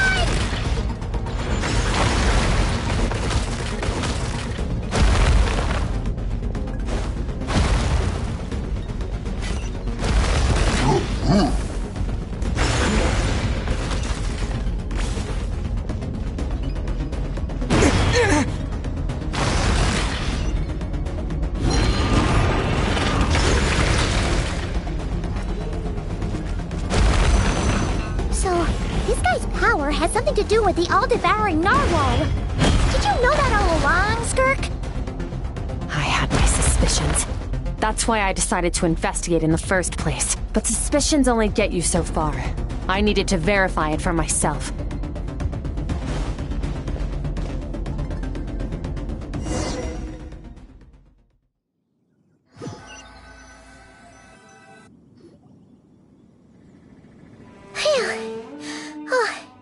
I should be safe here, right? I no longer sense his presence. Can't have followed us out of that abyssal domain. Weaklings like him will find that my power is not so easily controlled. He won't be leaving that place until he's managed to digest it. You seem surprised. I suppose that's fair. You've seen but a fraction of what that whale is capable of. That gaping maw could swallow a planet whole. It's called the all-devouring narwhal for a reason. Devouring is what it does best. It can extract power from anything, dead or alive, as long as it manages to make physical contact. Yeah. When we had our run-in with that thing, Neuvillette mentioned that it has an instinct to devour. Your dragon friend recognized the nature of its abilities and used the power of Hydro to protect you. That worked because it was in a satiated state, so it was somewhat less aggressive than usual. It's a different story when it has no more power to feed off of. That's when its true voracious nature kicks in. It could devour everything on the planet in that state, which is why I cast it into that void space. But I hadn't counted on there being anyone left on this planet capable of wielding its power. To me, that says he must have encountered the whale a long time ago. Meaning, he must have known my master. Exactly. It told me everything I needed to know. Hence why I said we both got what we came for. And I believe that brings our transaction to an end. Now that you're whole again, you can get back to your own journey. I'll handle the rest of this situation myself. No way! We can't leave now! Something was stolen from you because of us! We have to help you get it back! This isn't my first taste of failure or losing power. When you fall, you get back up again and become stronger. But what if that monster finds you before you're all better? Plus, how are you gonna get home? It's not like you can just go swoosh and open a door to the abyss again. Not without your full strength. So, sticking with us for the time being doesn't sound so bad, does it? Fair enough. Then take this. A bag of Mora. Nothing in this world is free. I'll leave the planning to you. Hurry up and decide where to go. We shouldn't linger. We should take Skirk somewhere she can rest. But where? Paimon gets the feeling Skirk wouldn't like being around a lot of people. Oh wait! Baizhu said we could rest in the back room of the pharmacy, didn't he? Let's head there! He'll know something about Master. I'm sure of it. Next time, I need to be ready. Oh, this. It's a star crystal suit. Abyssal energy is scarce in Teyvat. Wearing this helps me access it more freely. It stores concentrated abyssal energy that I can draw from on the go. When the energy runs out, it reverts back to its original form. Fine. It was just a scratch. It'll take time to recover my strength, of course. But adapting to situations like this... found somewhere to rest.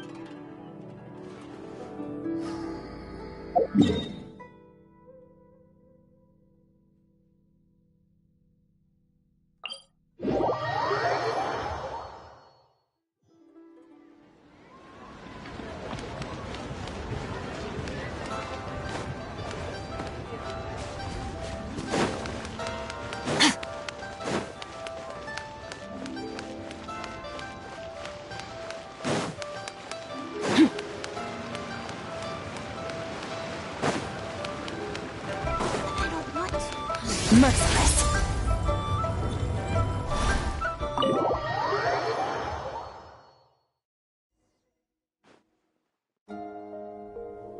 Huh. This bag from Skirk has a ton of Mora in it. Does she have a job or something? Wait, no. After what we saw at Wamin Restaurant, that seems impossible.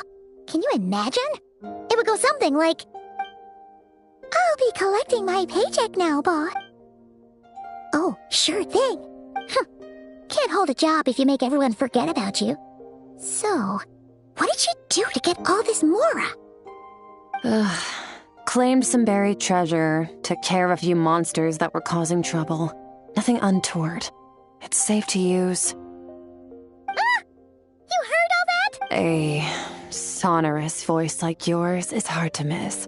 I wouldn't be surprised if the sound of it traveled to the nearest mountaintop. Then, did you by chance have... You mean when you called me Frosty the Lavender Melon? No, sorry. Paimon totally misspoke just now. She didn't say that at all. It was, a Paimon lookalike. Yeah, she's a piece of work, that one. Always impersonating Paimon and giving people weird nicknames. Okay, fine. The truth is, Paimon didn't like you all that much at the start. But things are different now. You helped the Traveler in a big way, so... What do you say? Friends? I noticed there was only one bed. Go ahead and get some rest. Wait, what about you? I don't get tired, and I don't need rest. I'm going to practice my sword work. That should help me regain some strength. But your shoulder... Hey, don't just leave! Whatever. Let her tire herself out. She'll come back eventually. Let's get some sleep, Traveler. That comfy bed is calling, Paimon.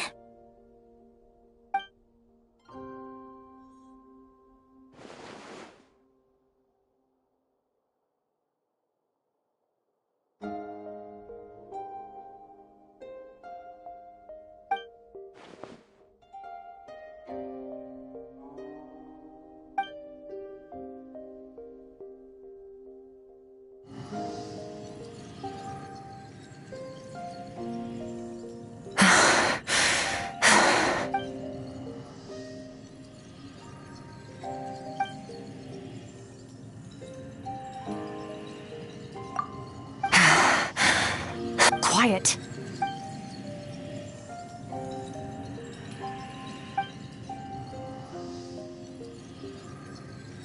Do you even remember how many of us perished in that fire? How many bodies were left to rot on the scorched earth? Yet you alone live on. Keep your gaze fixed on your blade. You don't deserve to rest. Run, Skirk. Run! Only death awaits us here. Keep running, and don't ever look back.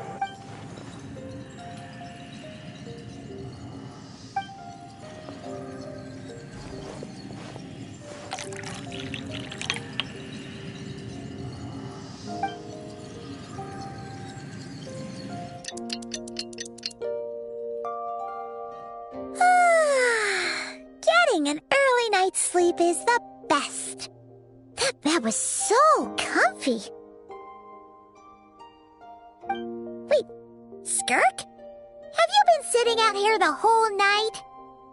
The bed's all yours if you want it.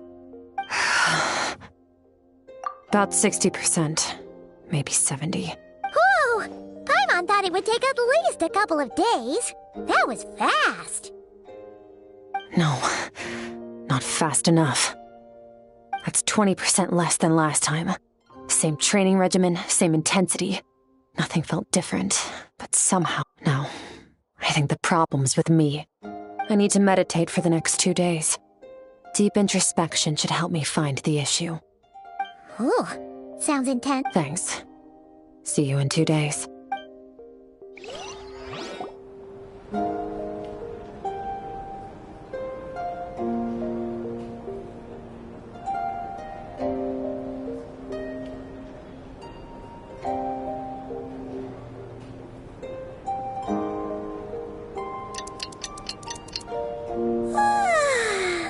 Morning!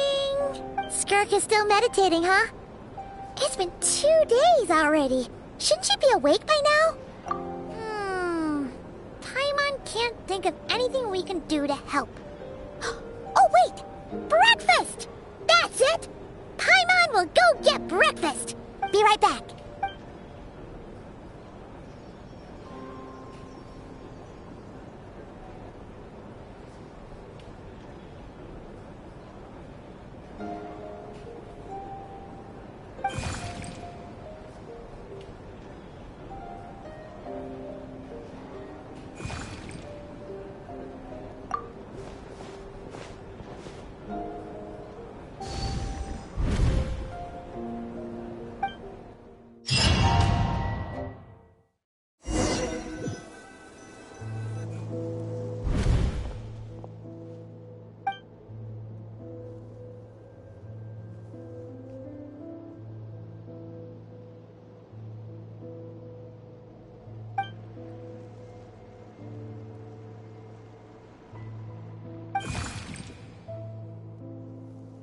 That's right. This is Skirk's inner world. Think of it as the threshold between the soul and dreams. This isn't your first time here, but what you remember is probably a space covered in darkness. I only managed to illuminate a small portion for you back then. Actually, it's my first time talking to someone like this. I only managed to break free and bring you here because the injury weakened her power. I guess that's why I can speak again, too. Call it fate, if you want. I think that's the word they use in this world for lucky coincidences like this. Now, before I take you to her, I gotta ask. You're the first outside visitor to ever come here, so what's your impression of this place?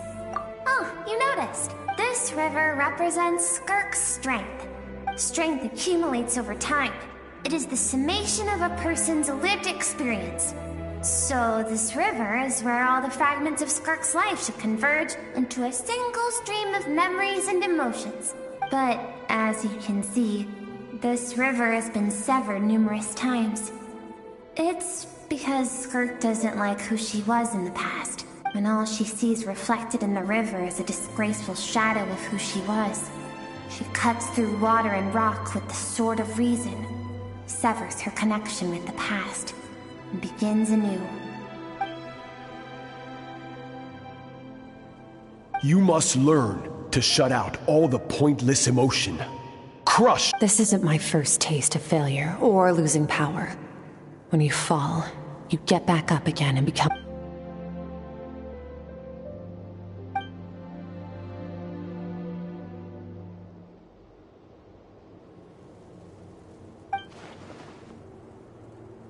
The answer to one mystery invites another question, I see.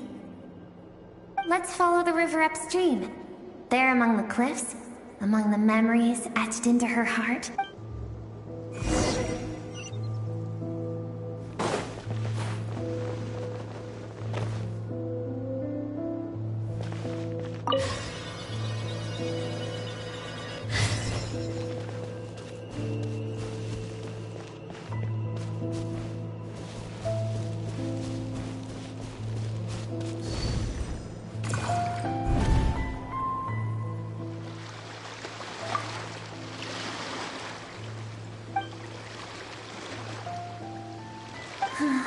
I've always thought that, even when falling leaves don't come from the same tree, they can still form bonds of kinship when they meet, like meteors. You both made a journey through the stars. Both travelers who have landed on a planet that is not your home. Yet, when she first noticed your presence, although she hesitated for a moment, she still chose to walk away.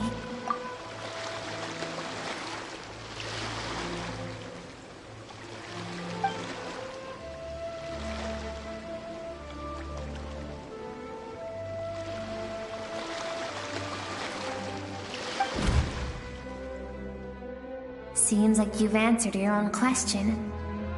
Skirk sees herself as a trespasser in this world. She's made a conscious choice to avoid altering its path. But the reason for that decision stems from events much earlier on in her life. Let's keep going. It's still a long way to the source of the river.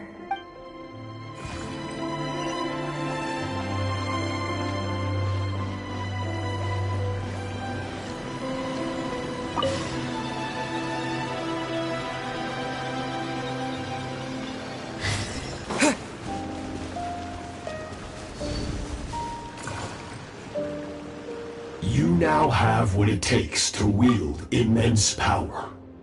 From this day forth, I shall teach you no more. No one can become a worthy warrior through imitation alone. I have given you fangs and claws. Now, you must learn to hunt. You wish me to travel the world beyond on my own, Master? Indeed. Make new friends. Embark on your own journey. And piece together a new future from the shattered remnants of your past. We will still have contact through the Abyss. But know this. One day, I will take the life you worked so hard to rebuild and reduce it to ashes. Just like the fire that haunts your mind. Why would you do that? I have told you before. Fear is the catalyst for human evolution. You have tasted loss. You have known fear, so deep it can be felt in the bones. But as living beings, we all have an instinct to detach from that which harms us. And thus pain dampens over time. And the acrid taste of fear becomes but a distant memory. Yet now, I have bestowed upon you the gift of fear eternal. It will drown you in the nightmare of your childhood, or it shall drive you to defeat me, whatever the cost.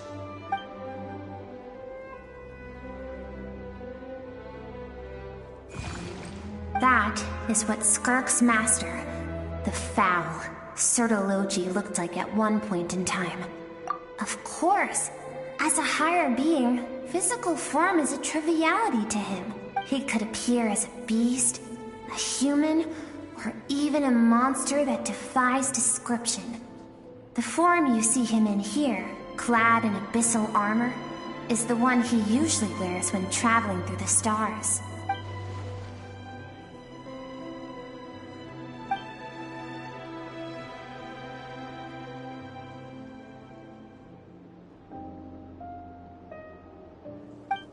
For certain reasons, I need to bridge the power gap between me and my master as quickly as possible.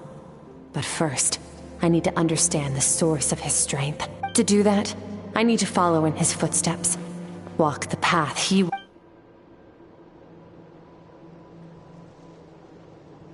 I'll let you in on a little secret. The scope of his power is impossible to understand. Shall we keep going? Let's see.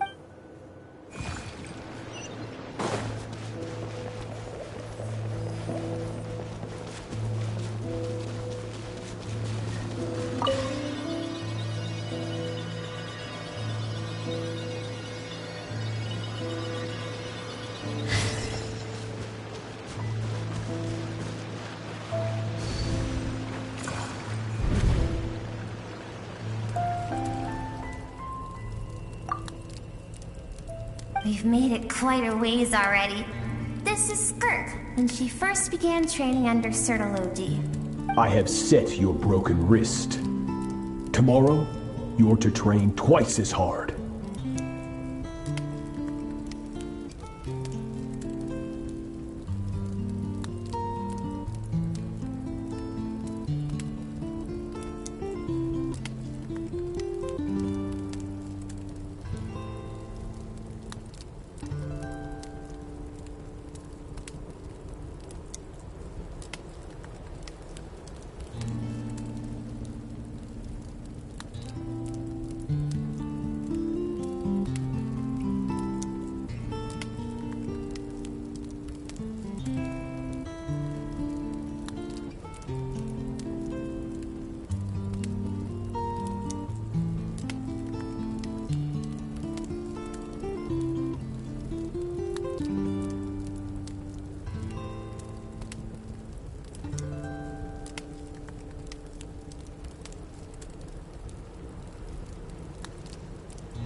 No tears this time.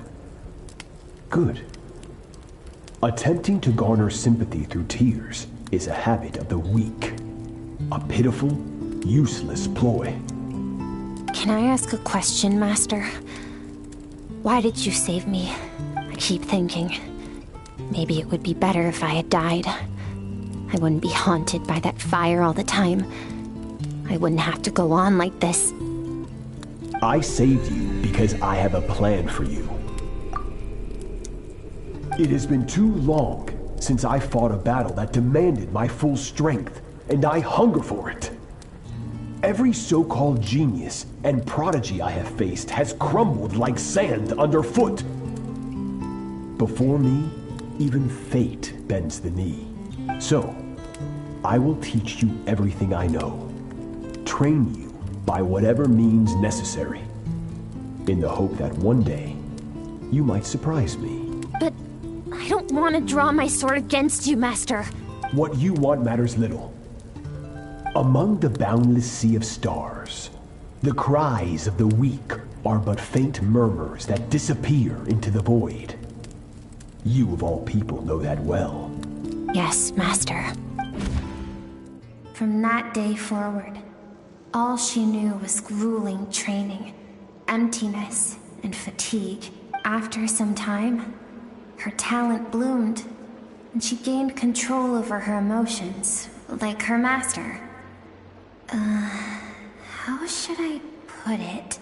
It was not that human emotion disappeared from her heart, but that reason came to dictate all she was allowed to feel. I suppose it was at this point that she became the Skirk you know today.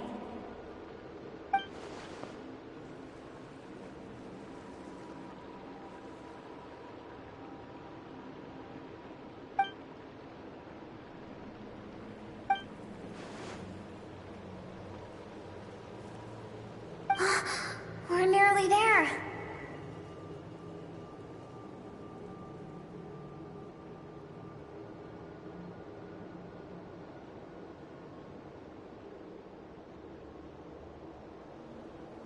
I almost don't want to reach the end. Well, shall we?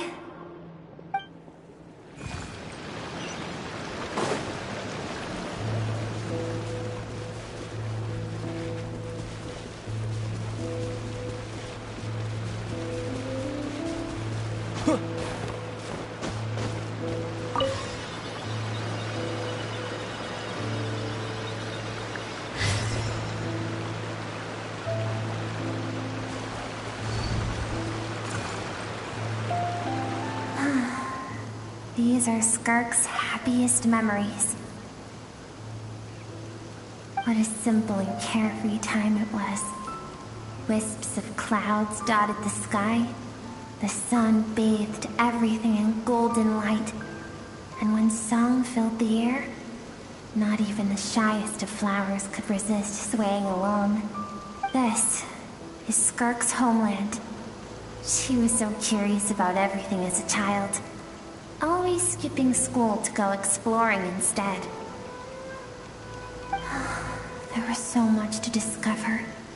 The treasures at the bottom of the sea. The secrets beyond the stars. And that merchant ship packed with adults wearing those strange clothes. Yes, the ship. That was the beginning of the end. It was a spaceship. When it arrived, the people that disembarked wore smiles on their faces and spoke of friendship. They claimed to be merchants from a neighboring planet, looking to establish trade. Skirk's parents, her relatives, her neighbors, everyone welcomed the newcomers with open arms and allowed them to explore the planet. To them, the visitors were guests and should be treated with hospitality. No one had any idea of what was to come. Several months later, an army of unknown origin arrived without warning and carried out a ruthless campaign to destroy everything and everyone on the planet. Skirk had skipped school that day, like so many times before, so she was not caught in the immediate wave of destruction. But when she came home that day,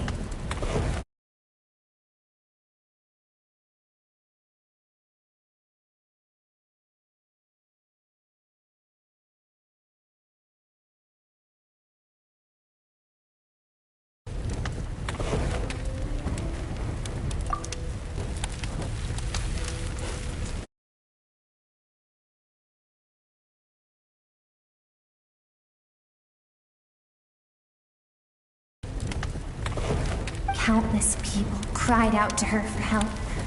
People she knew and loved. Friends and relatives. The little girl who lived next door. The shop owner with the bad leg. The bad-tempered teacher she had made fun of just that morning. Their lives were discarded like worthless trash as the fire consumed one life after another. Skirk was helpless. All she could do was run. And so she did.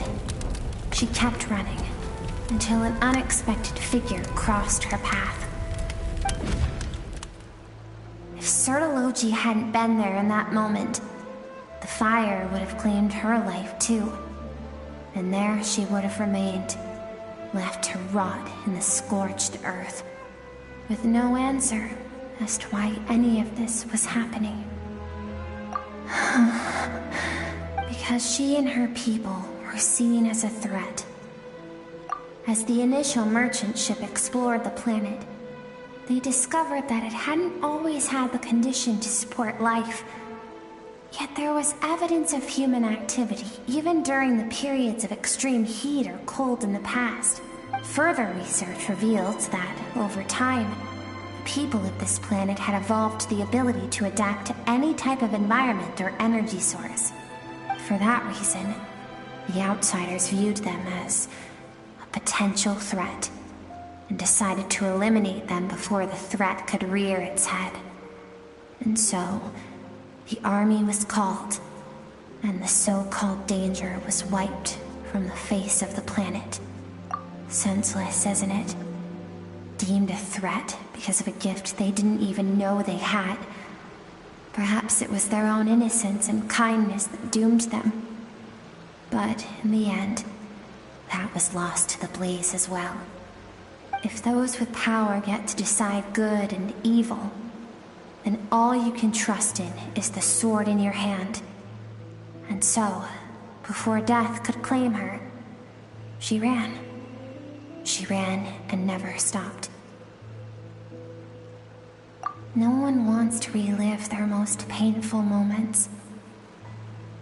Well, that brings us to the end of the story. This is as far as we can go. Skirk is waiting over there. For both of us. Let's go to her. It's time to fulfill my purpose. And my greatest wish over all these years.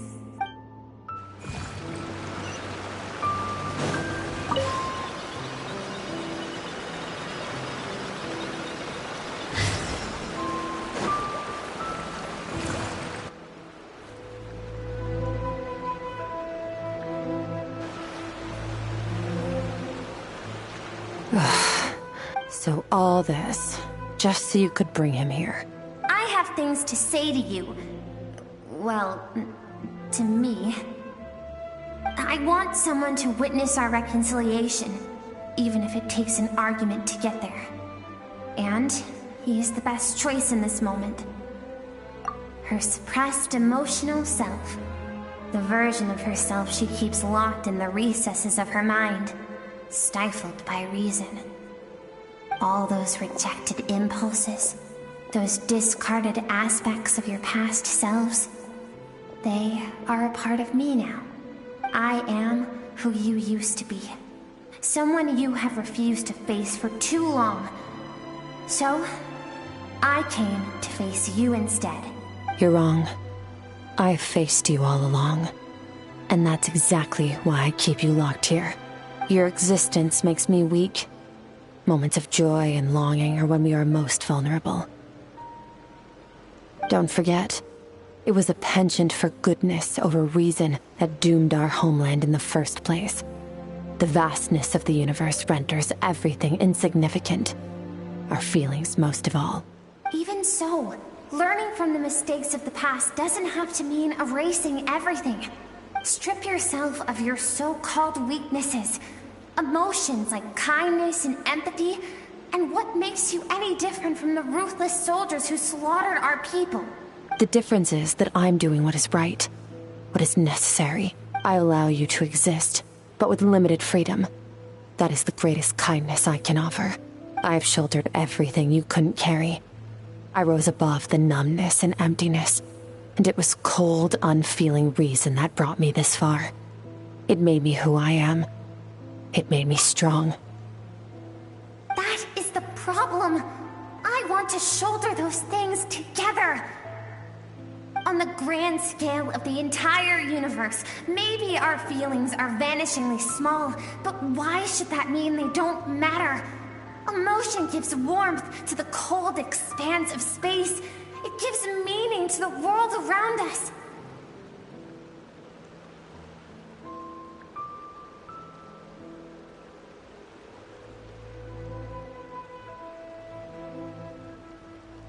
Think back to those nights of gazing at the stars, those afternoons of exploring the unknown. Think back, and let them grant you peace. A brief respite from the pressure you put on yourself.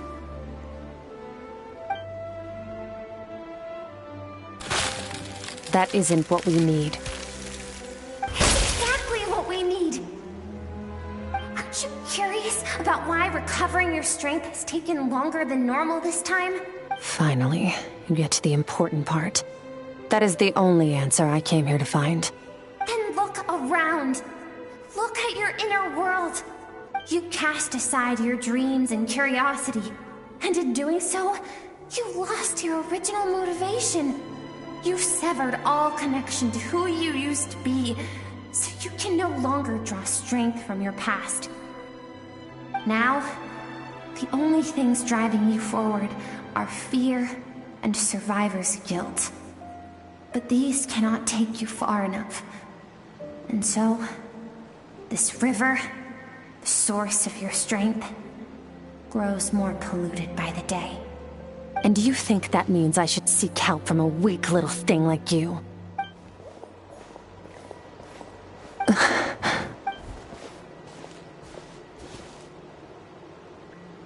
Thank you for saying that. I knew bringing you here would be the right choice. To be honest, I'm not here to argue with you. This isn't about who's right or wrong. And in fact, I agree that in order to make it through the wake of that tragedy, we had to distance ourselves from the pain through reason over emotion. But what is right at one point in time isn't always right forever. I know you will never forget that fire. I know the fact that you were the sole survivor fills you with guilt. And I know that among the voices that haunt you, mine is there too. Because deep down, you know that you didn't turn out to be the person you wanted to be. All those unfulfilled hopes are like knives to the heart. And I don't want you to hurt anymore.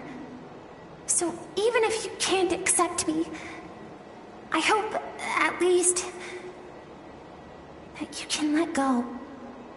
I keep thinking, maybe it would be better if I had died. I wouldn't be haunted by that fire all the time. I wouldn't have to go on like this.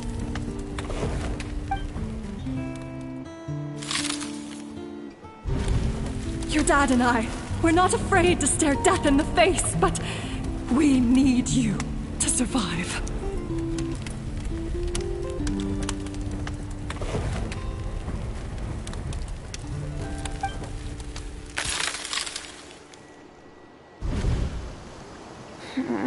I'm sick of being a kid. There's so many amazing things out there, and I'm ready to see them all.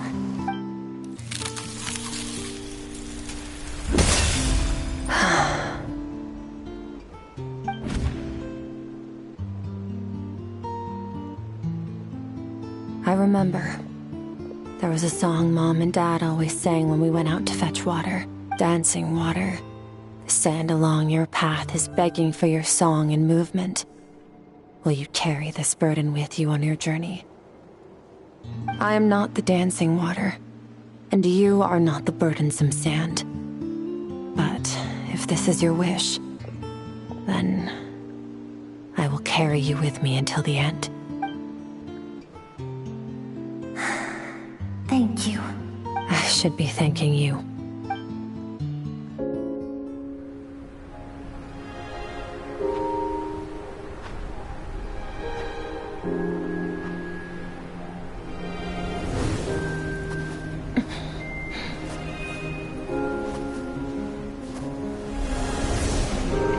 Run, Skirk, run! Remember, leave no one alive! Heed my words, Skirk. Let fear take root in your soul. Did you survive? Why was it only you? Skirk, did you become a positive light in this world?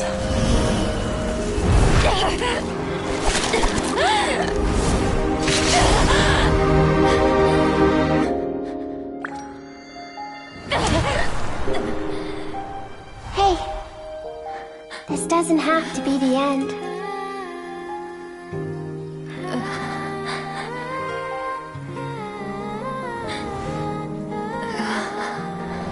Life is a gift.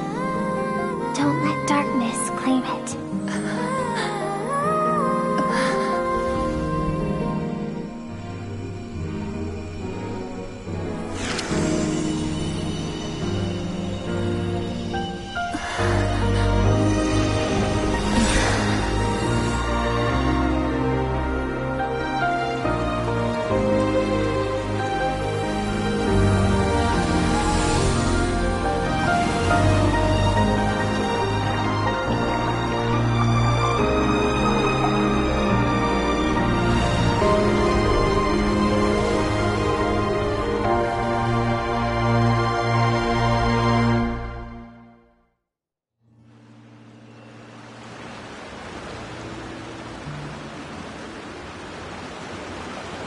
So, you saw my memories then.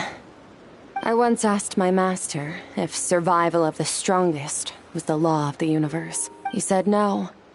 But in a world without order, those with no moral boundaries tend to be the ones who survive. That's why, after hearing his answer, an idea came to mind. An idea that, one day, I would create a new world order. One in which there would never be another tragedy like that fire. One in which power was not the law of the land. But that means I must defeat him. Because my master, Surtology, is, at the core, a defier of all rules and order. Yes, and not just because of the gap in our abilities, but also because I have no reason to see him as an enemy. Although his decision to train me was not made out of kindness, he did everything a master should. He saved my life, taught me the sword and the principles of strength. And for that, I respect him. I know, and it's not something I want. But Master never goes back on his word. I have to treat everything he says as a promise. He's no longer into that, but he sends me messages through the Abyss every now and then. Most of them are simple greetings, or an answer to one of my questions. Every time I hear from him, my heart skips a beat. And I wonder if this is the moment where he'll finally appear before me and tear down everything I've built to pieces. Maybe that means I do live in eternal fear, just like he said. Yes, I respect him, but I'm also afraid of him. And for that reason, the pursuit of strength consumes every moment of my life. I don't know what Master has planned, but I have to be ready. Help me? Why? This isn't your fight.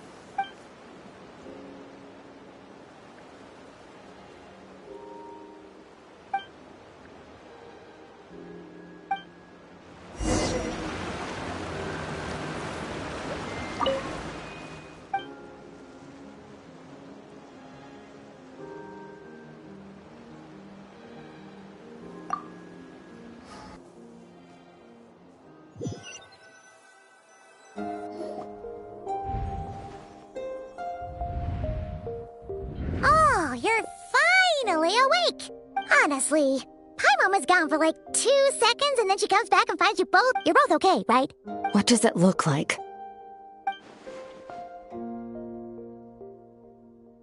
Only water from the source can cleanse the rot and filth that flow. I taught you to incorporate the experiences from your journey into how you fight.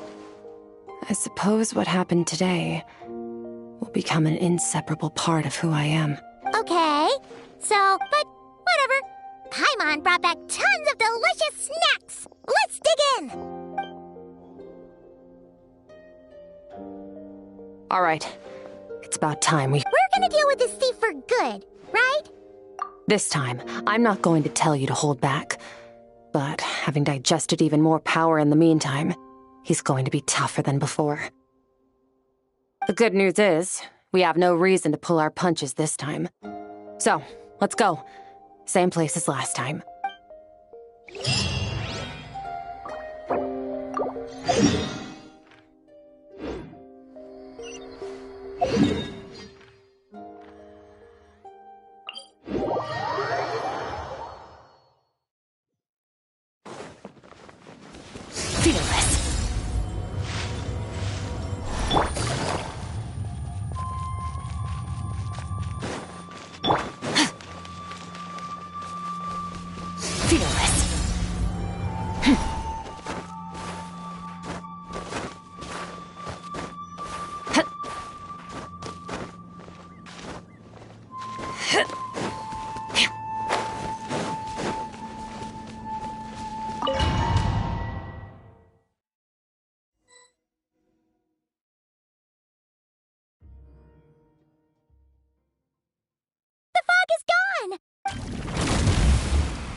Wait, isn't that the form the all-devouring narwhal changed into? How come he knows that, too? Really? So, you're telling Paimon that giant whale and this guy can— It's a subconscious instinct. Any intelligent being who longs for his level of strength is bound to mimic his appearance. It's a natural response after encountering someone as powerful as Master. To them, he represents ultimate power. We know the person before us has encountered Master, and we know he stole a portion of my power. So it's not surprising that he would assume this form. Okay. Oh, the closer Paimon looks, the more intimidating it gets. Neuvillette isn't here this time, so it's up to us. He won't have the nerve to steal again after we're done with him. Let's teach this guy a lesson.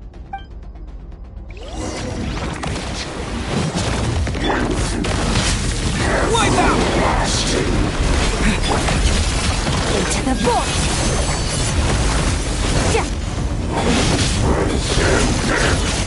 Once more!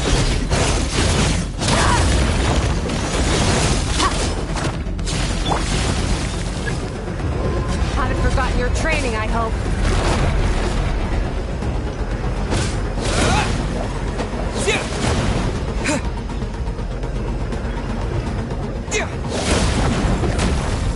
Water jet! Mine to wield.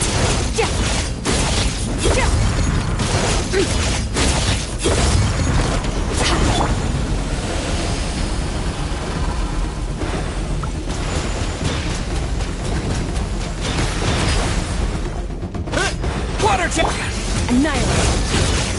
Power.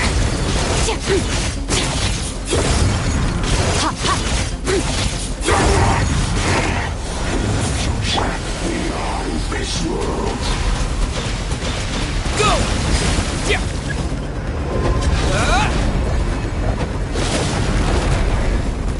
Water jet! Extinguish. Power.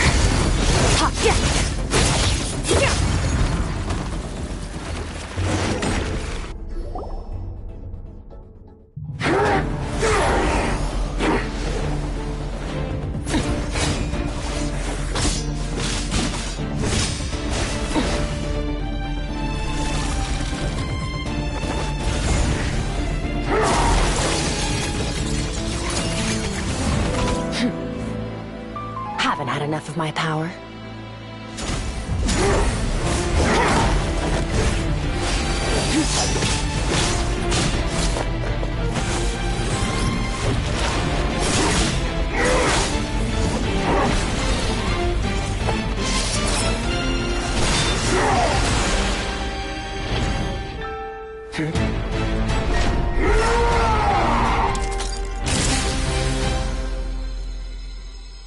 Well then, let's see how much more of this power you can handle.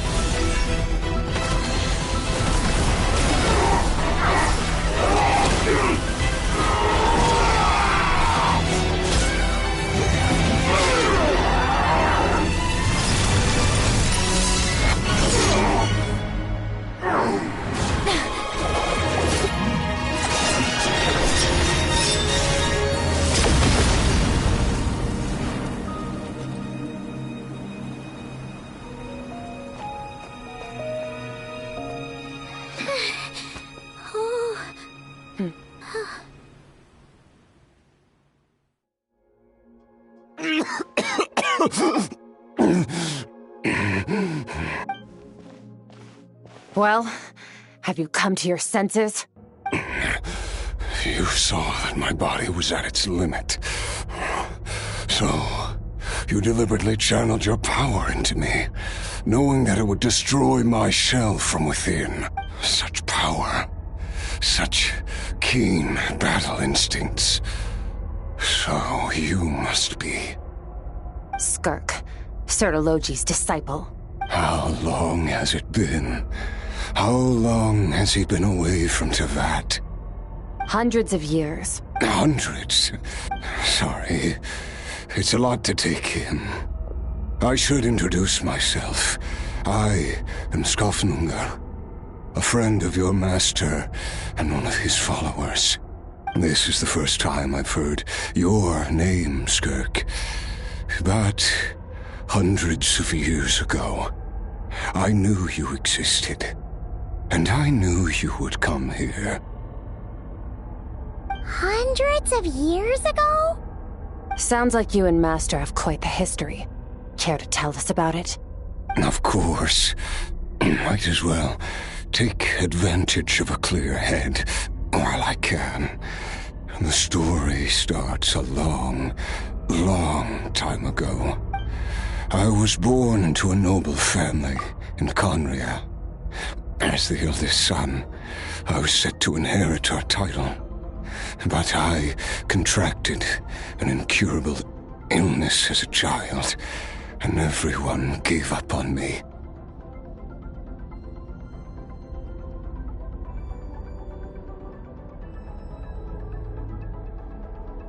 I trained the sword harder than anyone else, defeated all of my peers.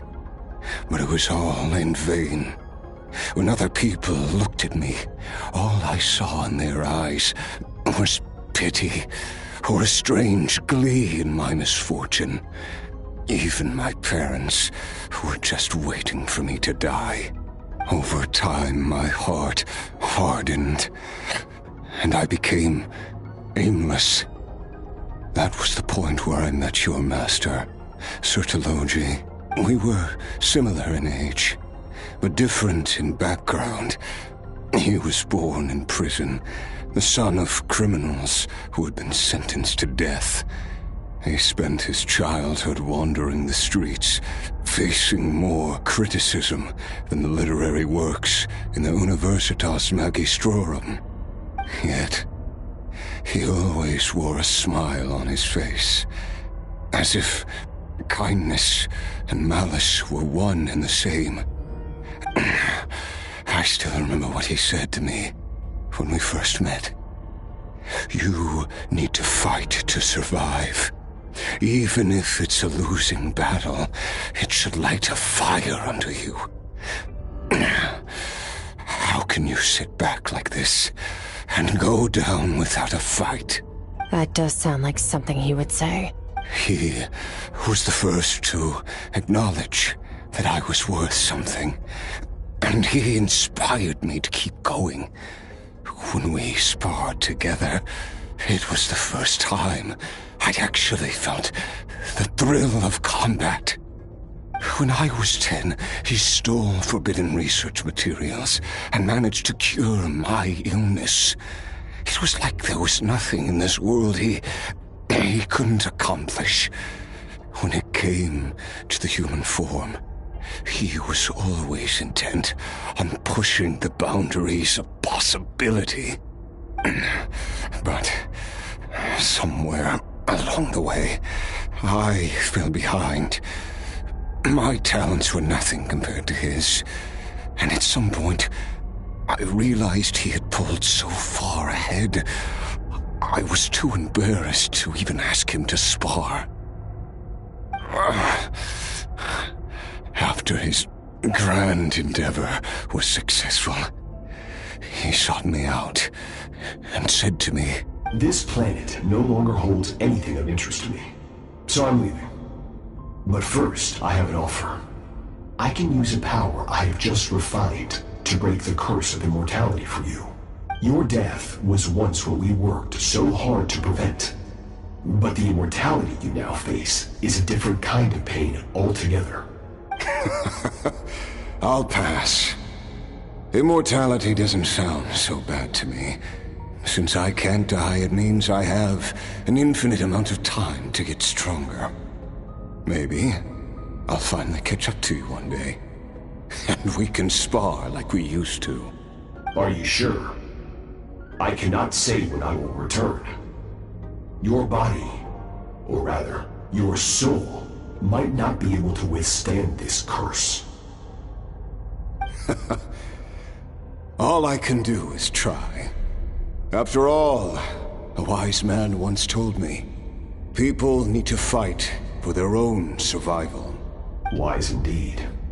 Nevertheless, if you grow weary of the pain of immortality, and wish to experience a good sparring match before you wither away, seek out my disciple. Disciple? Never thought I'd hear that word coming from you. Nor I. But Vedifenir said I was destined to find a disciple out there in the universe, and bring her to Tibet. You know as well as I, Vedifenir's prophecies are never wrong. Well, now I'm curious about who this disciple of yours will be. All Vedifenir said was that one day, the stars shall bow in her honor. Sounds pretty impressive. Of course. Only the most outstanding people would have the right to become my disciple. Still self-assured as ever, I see. But you're not wrong. I'll be leaving then. Oh, and if you are serious about getting stronger, I left you a little gift in the Primordial Sea. As I've said before, walk whatever path you want. Freedom means even the wicked get to make their own choices.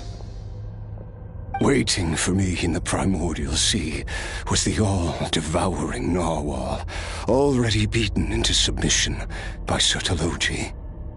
In its weakened state, I was able to cut off part of its flesh and sew it into my own heart. Your heart?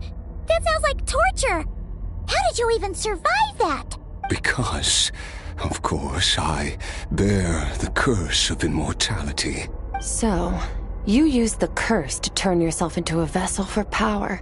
Even with that whale's ability, devouring power like that is not something the human body can withstand.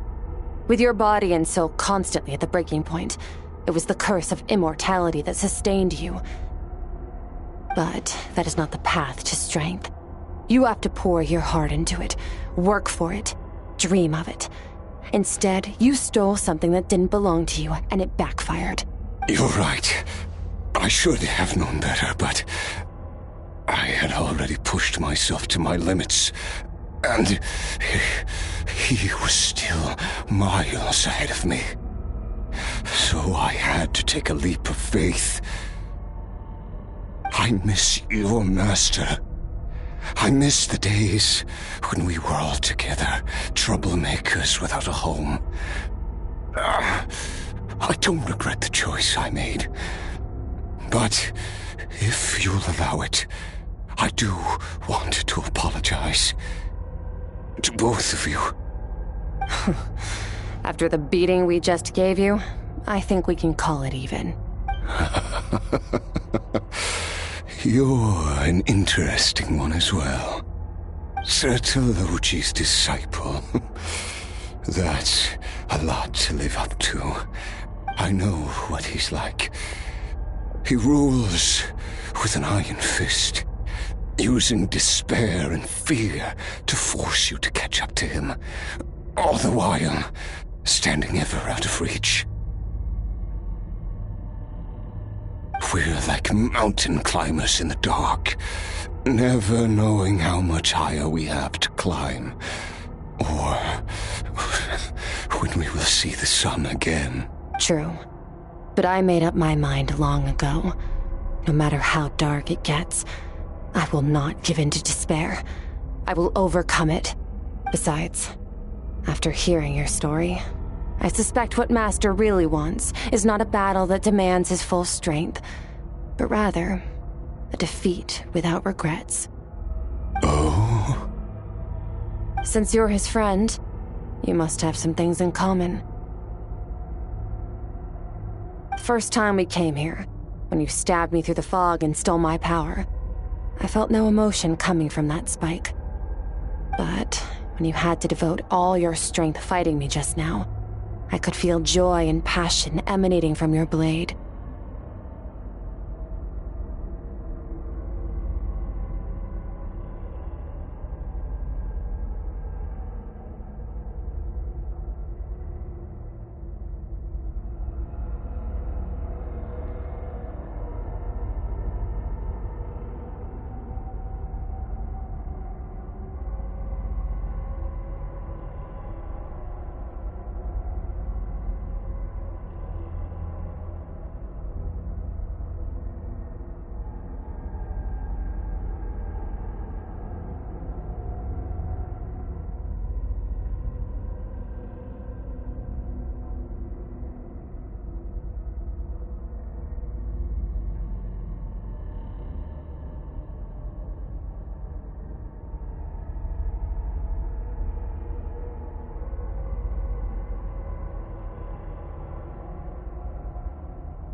It was the joy of a researcher discovering the truth of the world, the joy of an artist uncovering a temple of wonders.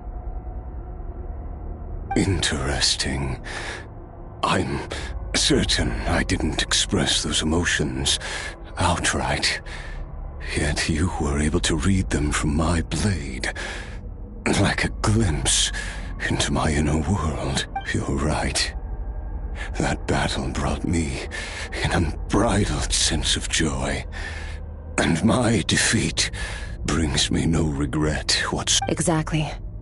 I think Master also craves a battle like that.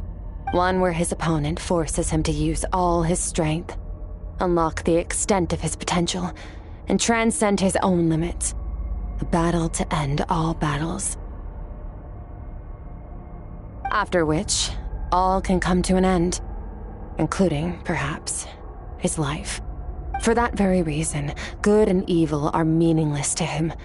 He has one purpose, one goal: to complete himself. It's one of the secrets to his strength. Perhaps you're right. Perhaps that is his goal. What a battle that would be. Oh, to witness such a... Are you okay? Too many different kinds of power are surging through my body. The curse of immortality allows it all to coexist, but it does not remove the pain. I won't be able to hold on to my sanity for much longer. What a shame. I would have loved to witness that battle. Sir Deloji once offered to free me from this curse. Now, I must ask that of you, Skirk. Can you release me from the pain?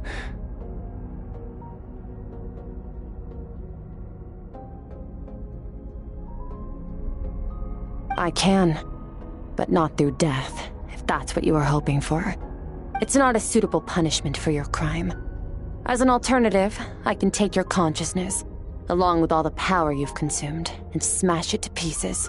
The impurities will dissipate, and under the curse of immortality, your mind and body will regenerate. When that process is complete, you will be back to who you were before, no longer tortured by powers you can't, but it will be a time-consuming and painful process. The decision is yours to make.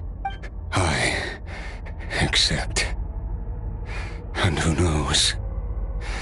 Perhaps I'll wake up in time to witness your great battle with Sir Deloji. I have faith that you'll be able to stand against him one day.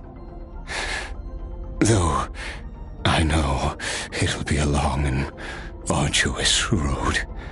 If we are climbers in the dark, it appears the dawn has finally broken for me. But your ascent continues. At least, it looks like you are not alone on your... I will reach the top of this mountain, no matter what it takes. And you, Skofnungr, will be my witness at the end of all things. That's finally over. Let's get out of here. Huh! At least we don't have to make a mad dash for the exit like last time.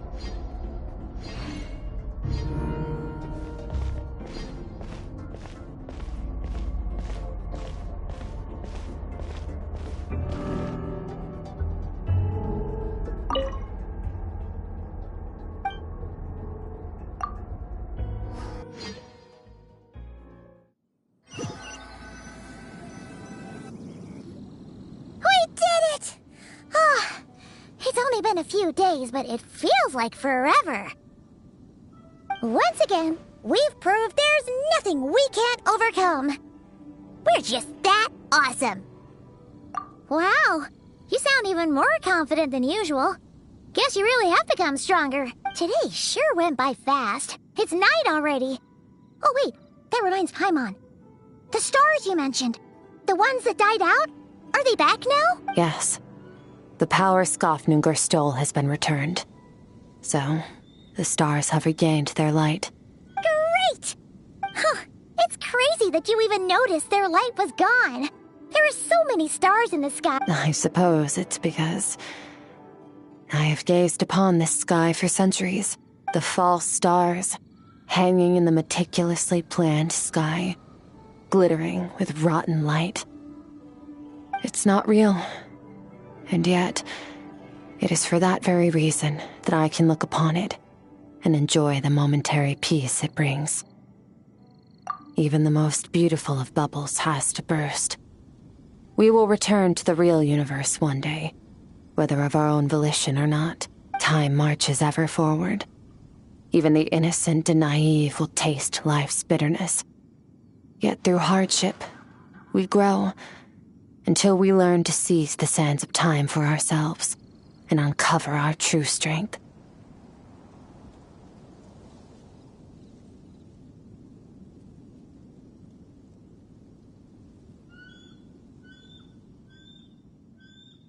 Though we gaze upon a false sky, its vastness and majesty is palpable. One can only wonder, what is it going to take for kindness to reign supreme in the vast expanse of the universe? Ugh, this is all going over Paimon's head. But if she knows one thing, it's that the Traveler always finds a way. Ever since we met, he has filled Paimon's days with happiness. No matter how tough things get, he always finds a way to make it better. If it's too big a job for one person, then we'll do it with two. And if two's still not enough, then three.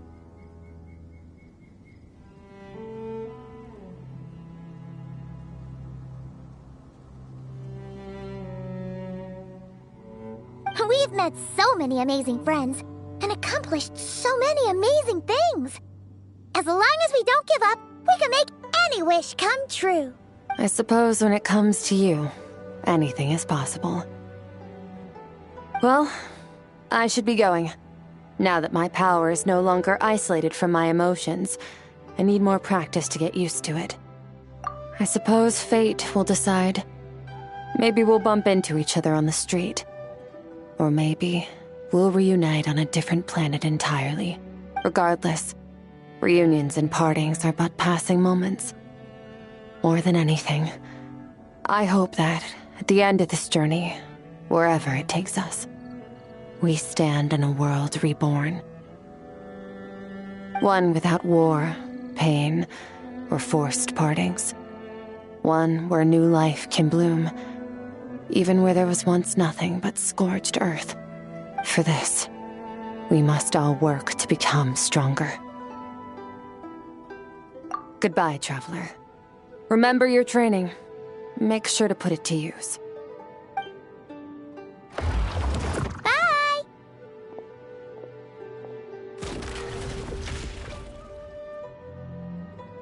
Is it just Paimon, or is she being nicer than before? We definitely count as friends after all that, don't you think? Hey! What do you think about camping here tonight? There's nothing quite like sleeping under the stars. Come tomorrow, we can continue our journey. Oh, and since Paimon treated you to that super nice meal at Wanmin Restaurant, it's about time you returned the favor.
trying to wield.